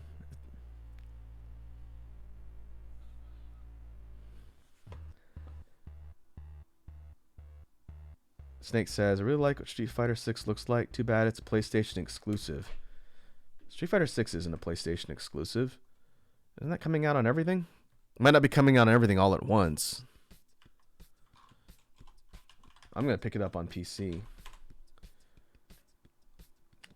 Let's go to the main site and see. Yeah, it's coming out on June 2nd. This was announced at the Game Awards. June 2nd on PS5, PS4, Xbox Series XS, and Steam. I don't know if it's going to be cross-platform. But I'd have to go dig further to find that. It'd be nice if it is. But, yeah, I haven't been part of any betas. So when I eventually get that game, I'm going to be going in cold. I'm going to get absolutely smoked by everybody.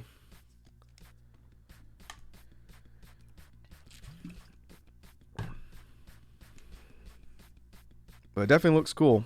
The characters they showed off at the Game Awards look interesting. The big gladiator giant lady looks interesting from a design and gameplay perspective. Well, I don't know who I play. I have not played Street Fighter since 4. I didn't have a system that could play 5 initially, so I never got into 5.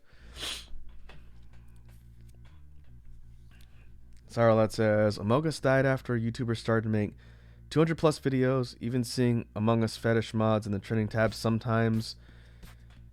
Yeah, that's the internet.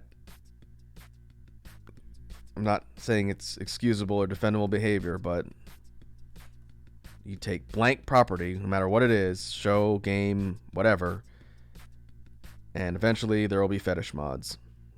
It happens in everything. Happens in Monster Hunter, my favorite game series of all time. And that's fine.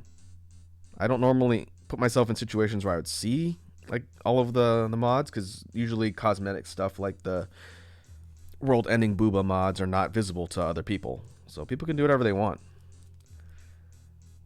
But whenever the internet becomes horny, I'm never surprised. I just assume that is going to be a thing. Alright. We'll roughen the hands here.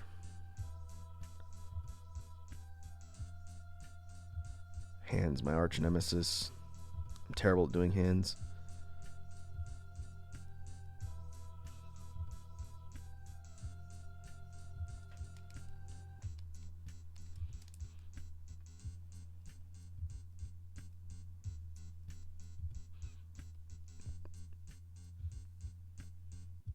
I think I'm going to change the gloves here. Rather than do this whatever that is, I'm going to make it a little bit more like an armored gauntlet.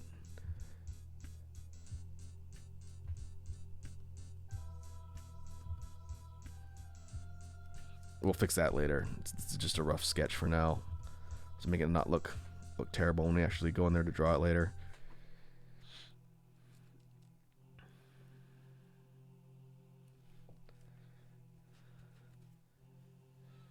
Snake says, I'm just going to say this: the next Elder Scrolls game will not stop Skyrim. Man, Skyrim is never gonna not be present. It'll be here long after we're all dead, which is saying something for the staying power of a game that's what, almost 20 years old now. That's maybe 15 years old. Sorry, lad said, I'm looking at the trending tab and seeing a kids channel posting that type of video. Yeah, that's also a problem when it comes to that type of stuff.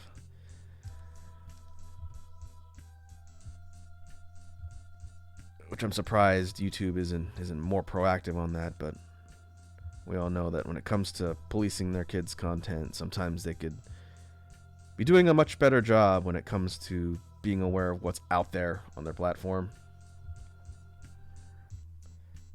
Alright, let's figure out this lower garment section.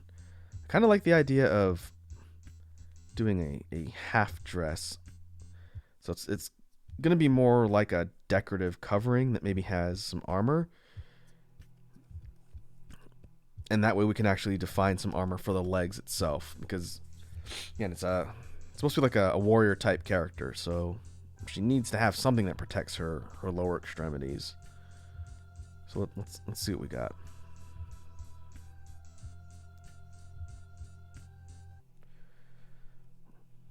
Nah, that's a little bit too out there.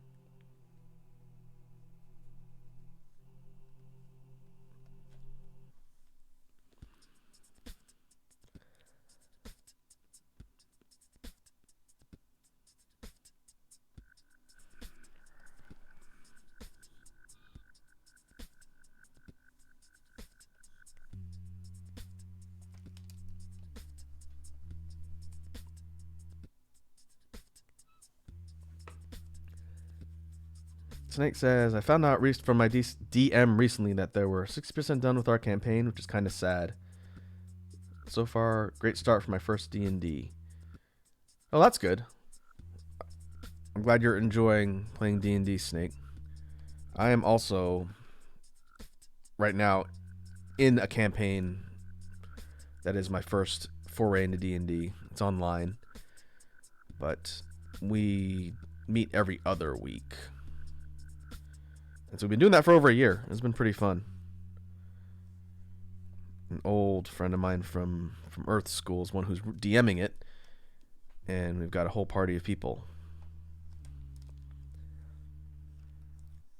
And so the whole storytelling aspect is pretty fun. I kind of treat it like improv practice, since my character is a bard. And that's pretty fun too.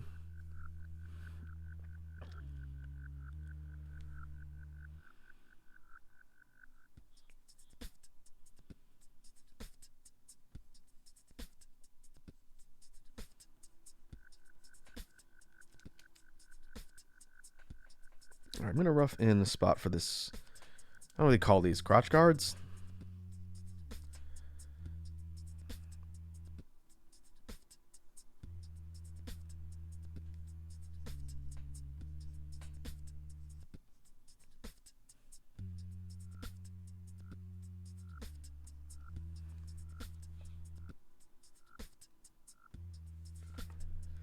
Starlight says mobile games went downhill.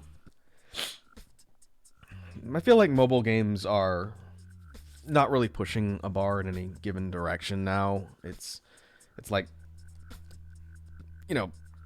cash grabs in mobile games are always going to be what they've been known to be. Although on topic, Vampire Survivors got ported to mobile recently. I think it came out like today. And I'm really curious for people who end up checking it out how it performs. I play it on PC, and I'm not going to start over after putting a couple hundred hours into the game. But I think that's really neat that people can play it on mobile. So if anyone ever picks it up and checks it out, let me know how it plays.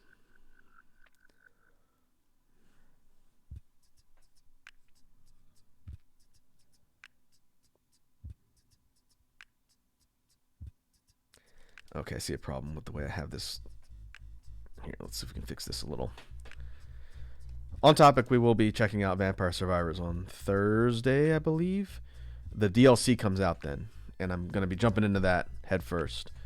So we'll be returning to Vampire Survivors then and seeing what was added in the new DLC update and checking out all that stuff. So that'll be fun.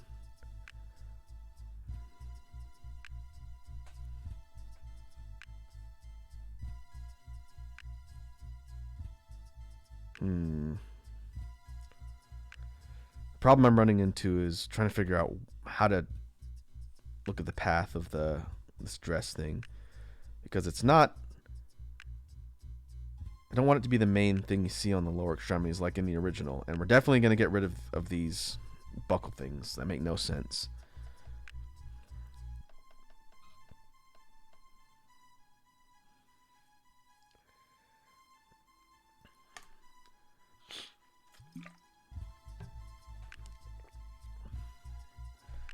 On the topic of D&D, Snake says, my character is a magic gunslinger, a monkey man.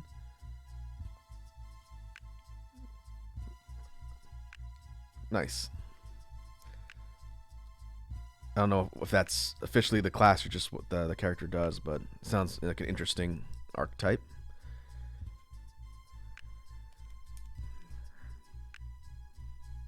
The character I created for my first campaign that I'm in right now is a Dragonborn Bard. I think I've talked about this before. It's not a secret or anything, but it's been a while.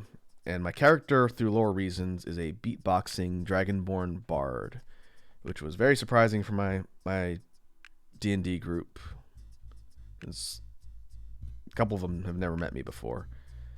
But there are canonic lore reasons why the character can beatbox. And we mix that into the lore of the game, which is pretty fun. Alright.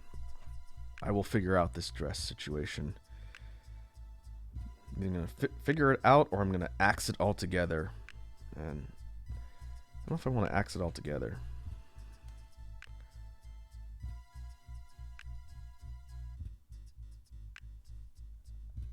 Okay, maybe do something like this. It's going to be still like a partial dress. We'll have it like wrapped around here. And it's essentially cutting off here, and then we don't have to worry about the trailing edge since it's behind the character.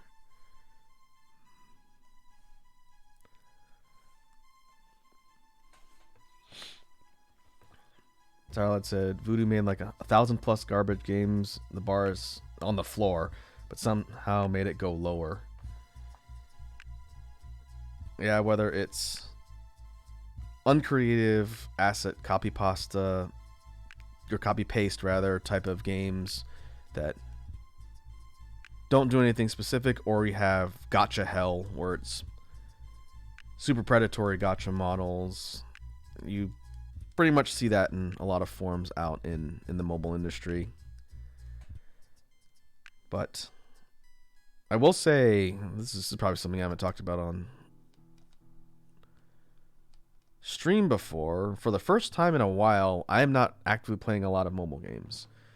I am currently playing one game that's similar to Pokemon Go, and that's all I'm playing on mobile. The only other game I play is Raid, but I play that on the PC since I can let it run.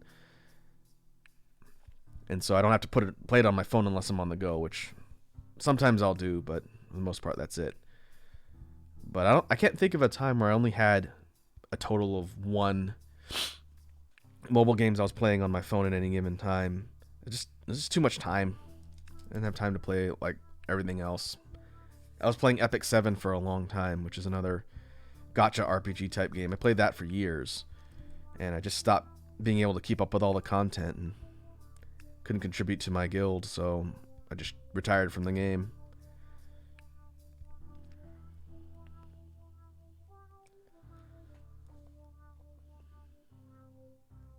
Snake says, one of the funniest things I laughed at recently was watching Wooly play Bayo 3. This is right before he plays Viola, and it's just hilarious. I'm several episodes back on his Let's Play, Snake, so don't spoil anything for me. I've been watching them in chunks, and last one I watched was before he gets to Viola, and I did see he posted one a couple days ago or a day ago about the snail creature you fight, and that thing is a nightmare. And that made me chuckle. But yeah, I'm watching that one in increments, so yeah, don't give me any spoilers. No, you're good, Snake. It's fine. I like watching him and Reggie's reaction to stuff that they're experiencing. And I know when they did in the Japan alternate universe where they were on the spider and they didn't realize you can swing with the double jump, that was a little bit painful, but, you know, unlike the comments. Don't read the comments on those videos, man. The comments are terrible. It's just people trashing on Wooly for not playing the game correctly, which is what they do in every single Let's Play that he does on his channel. I just like hearing his reactions to stuff.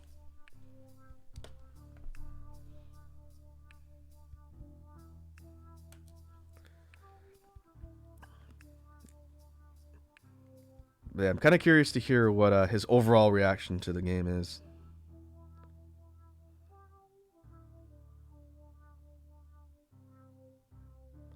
And I'm sure on the Castle Super Beast podcast, him and Pat will do like a Bayo 3 spoiler cast after Wooly finishes the game. And so I'll definitely be interested to hear that, because I think I've talked about it a bit since I've played Bayo 3. I beat the game on hard, and aside from beating Rodan, I've done most of the stuff in the game. So I'm actually taking a break from Bayo and I'm playing Monster Rancher right now, which is also really fun, by the way. Bayo 3 is good. It's very good. It's flawed, and there are some things that it has issues with, but it's a good game. The story and kind of where it ends up are things that I have the biggest problem with from a narrative standpoint, but gameplay wise, it's pretty fun. The mix of gameplay and all the different weapons you get for Bayo and the introduction of Viola, I think, is really cool. And if they do another one, I'd be really interested to see how they continue to experiment around with the characters and build on all the concepts they introduced. Performance, the game suffers some performance issues. Not gonna lie, it's the Switch. That is one of the cons. But it never really ruined my enjoyment of the game. But some things is pretty obvious. Frame rate dives. You can see the Switch is struggling sometimes. But other than that, I really enjoyed my time with Bayo 3. I'm gonna keep playing it.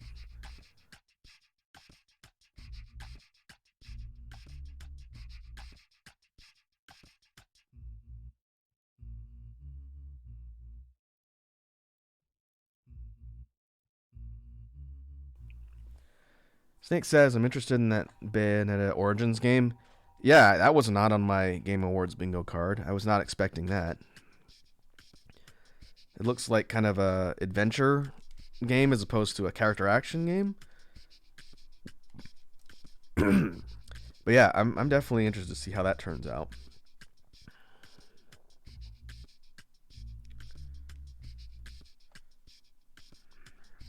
I think I mentioned it.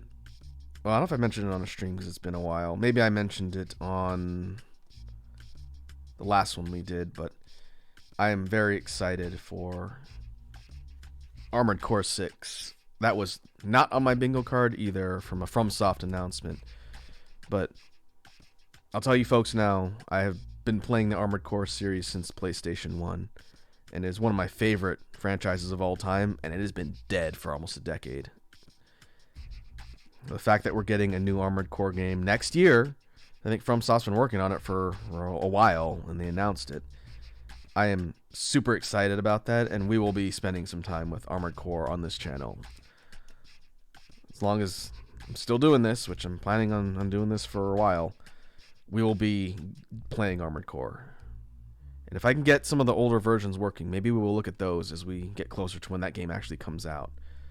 But man, I was super excited to see that, because I never thought in a million years we'd ever see another Armored Core game.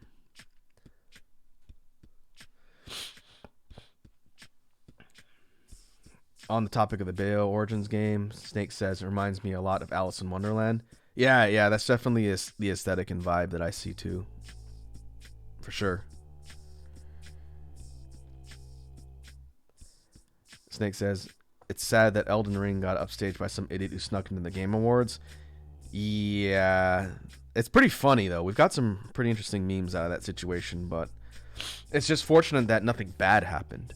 You know, security is 100% taking an L on that whole situation, because, you know, if that kid was not going up there to just troll and he wanted to like attack the presenters or the Elden Ring folks, he was right there. Like, something bad could have happened, and the fact that it didn't is good, but it was still kind of a big overshadowed moment at the last presentation of the Game Awards, and you could tell Jeff Keighley was pissed. When it cuts back to him, you could tell he was not happy about that, because it's the last thing people saw.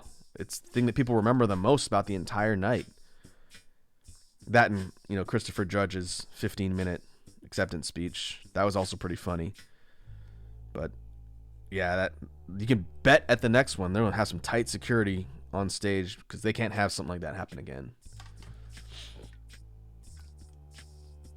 But it's just a good thing nothing bad happened.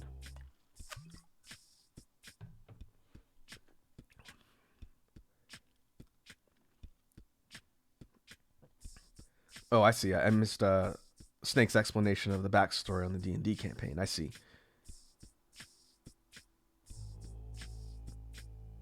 That's how you ended up with Hexslinger. I gotcha. That's cool. It's the curse of the Will Smith slap. Well, yeah, so that's what I mean. At least nothing bad happened. It was awkward and pretty cringe, but mostly confusing, right? No one got hurt. If this kid had wanted to hurt anybody, he was right there and he could have done it. You know, and that would have been terrible. It would have been a huge stain on the Video Game Awards, you know, forever. So hopefully they learn the lesson about security and they'll be more careful in the future. But I'm sure Miyazaki and the other dude from FromSoft that were up there to receive that award were confused. They're just kind of like, all right, you know, this is happening. The kid waited till they finished, thankfully, to do his little troll thing. But yeah, very odd.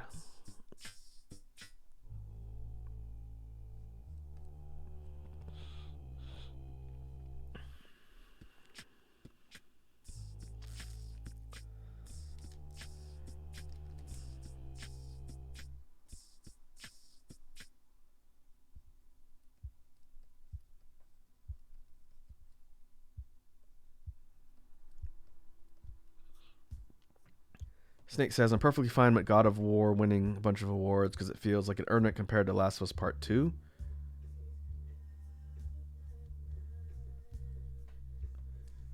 Yeah, I haven't played God of War, but it looks like a pretty solid game.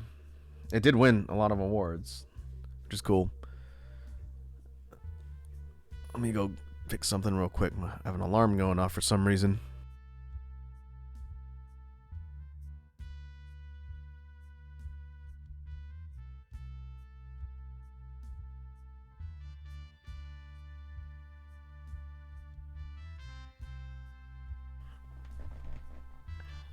All right, sorry about that. The F the Oscars guy. Oh yeah, that's why that guy looked familiar. He's the guy who won Game of the Year last year, right? It was for It Takes Two, I think. And he had that. Yeah, he was ragging on the Oscars. That's pretty funny that they let that guy present this year. I remember seeing the videos with him, and I think he was talking to Jeff, right? After he got the award, and he's trashing the Oscars. I mean, he's not wrong. Oscars are kind of garbage. The only reason why anyone cares about the Oscars now is because someone got assaulted. Sourlad said, "Oh no, I have news." What's the news, Sourlad? Doesn't sound like good news.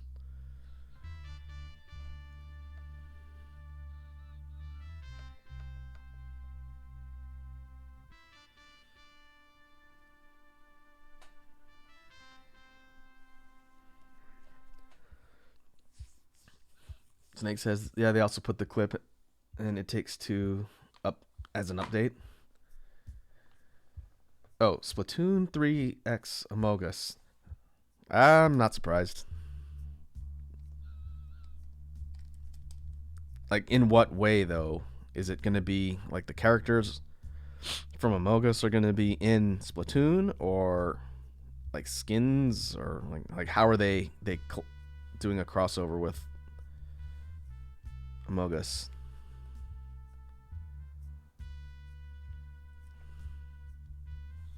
All right, let's see if we can duplicate the shoes here. These kind of armored Greaves-like shoes.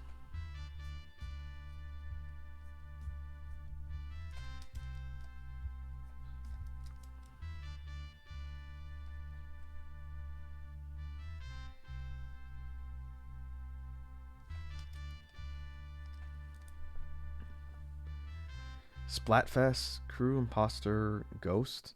Huh. Interesting. Well, I'm sure it'll sell. Snake says, I'm sad there's not a good Initial D game out right now. Initial D... Is the manga still going? Is that still an active property? I've never watched or read Initial D. I just know the music. As a big fan of Eurobeat, I know the music. I don't know the actual series. But you'd think there'd be racing games, right?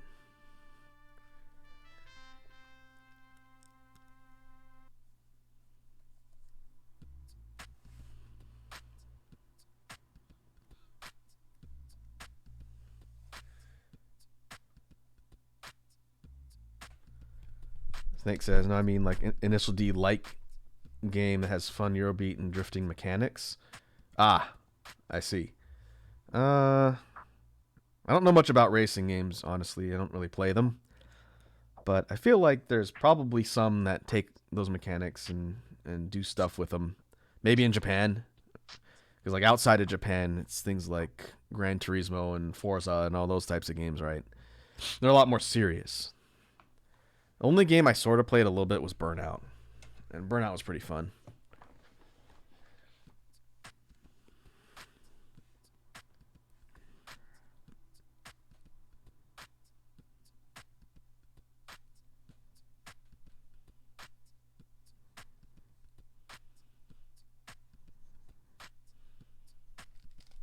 Okay, let's try and rough in some more details with the arm guards here so we can move on.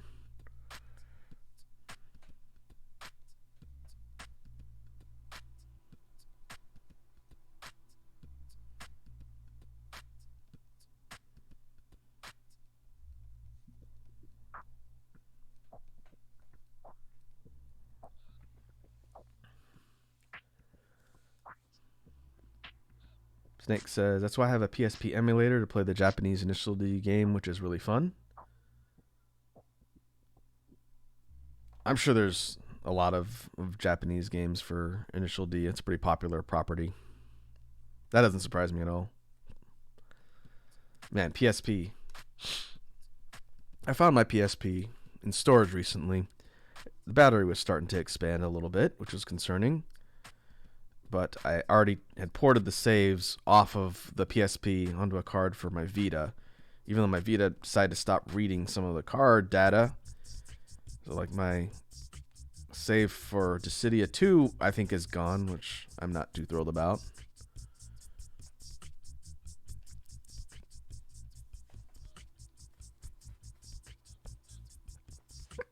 What was the last thing I played on PSP? Probably Persona 3 Portable, and then I ported it over to Vita. Now, Vita still works. Gotta stretch from Sour Lad. Oh. Oh.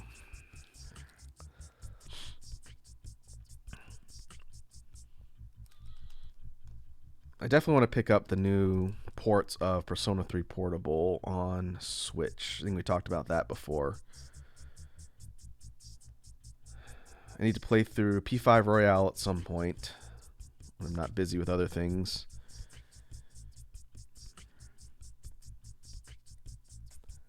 So many games, so little time. I'm working on planning out a new full playthrough for the channel here to do on stream. Since DMC5 didn't work last week, I don't know if any of you folks were here for that whole debacle, but my computer could not stream DMC5, and that made me very sad. I'm working on getting a new graphics card. I don't think it's going to be immediate because they're out of stock everywhere right now. But in the new year, that's something that's going to happen, and that'll definitely improve my ability to stream stuff.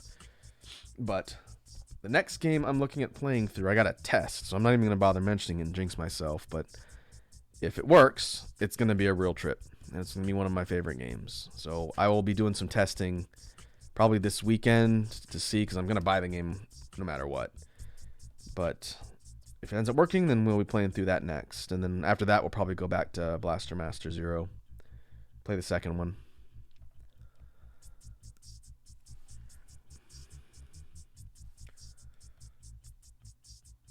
Okay, let's finish up.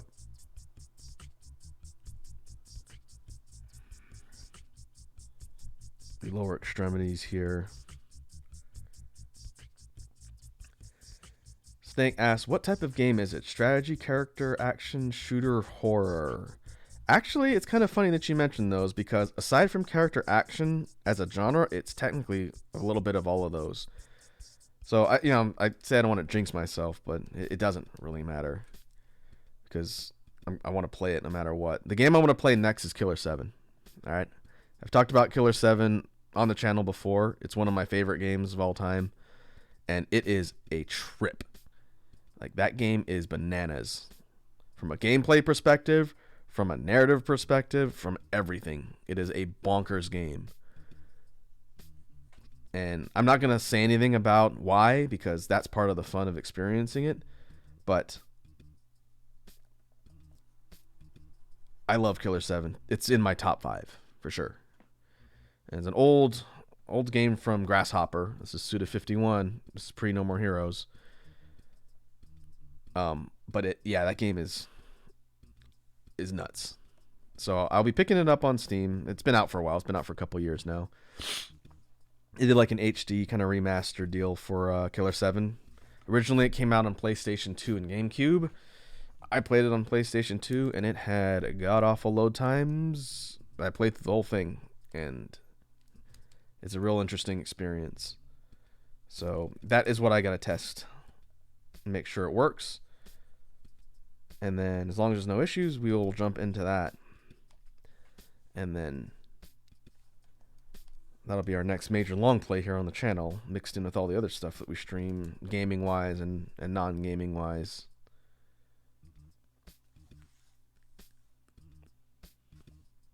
So that'll be something to look forward to.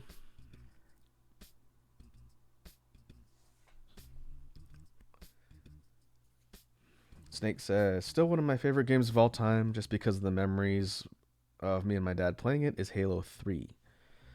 I have not played a Halo game since 2. I did play 2 a decent amount. Multiplayer, really. Didn't really play the campaign at all, but one of my friends had it, and so we played it multiplayer. But I've kind of been out of touch with the Halo franchise because I don't really play shooters.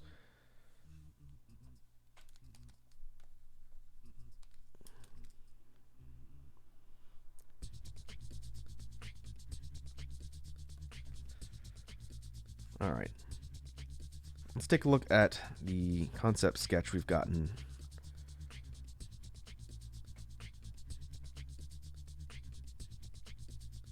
And we'll compare it to the original.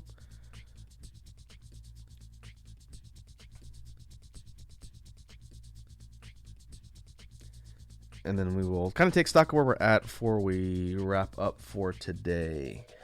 Because I could go into doing line art and stuff, but I think it's gonna take a bit longer.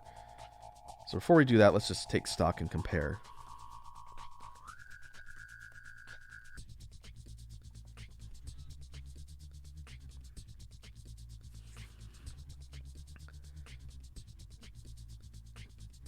And the scale's going to be a little bit off because of the scan here, but that's fine. For the sake of comparing, we'll just take a look at what we've done so far, and that's fine. Technically, this character is a little bit small on the canvas. Let's scale her up a bit.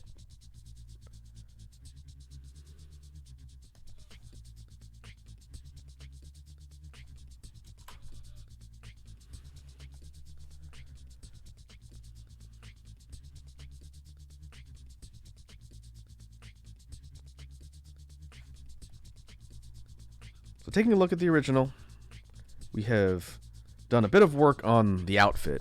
The physical attributes, like the face and hair and everything, are a little bit different, but more or less similar in style. Right? The big changes are simplifying things like the upper body armor, the midsection, and then the lower body with the weird buckled dress thingy. And so I think we've definitely made the design less weird and proportionally for the character herself. We don't have the issue of the one on the left, which is just legs are disproportionately long, legs too long. And so we've definitely fixed that and kind of narrowed everything in.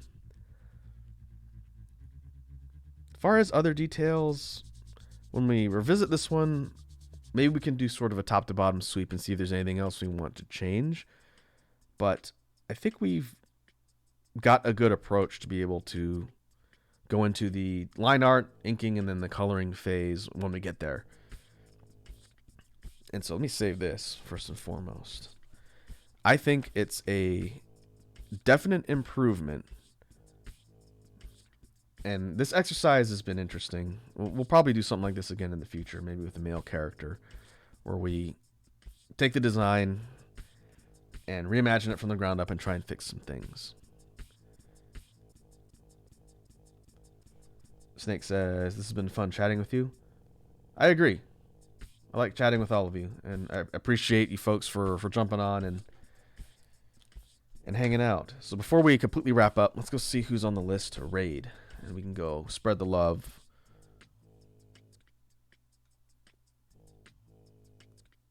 Let's see. Bean is online.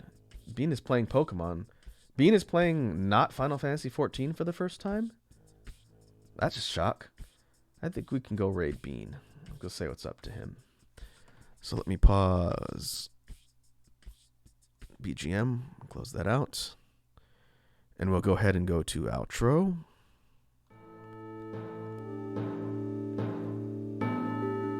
And so that'll do it for today. We'll be back, I think it's set on the schedule Thursday. We'll be jumping into the DLC update for Vampire Survivors, which will be fun. We'll return to tanking stream bandwidth and bitrate.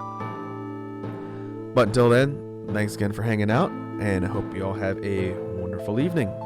Now let's go raid Bean.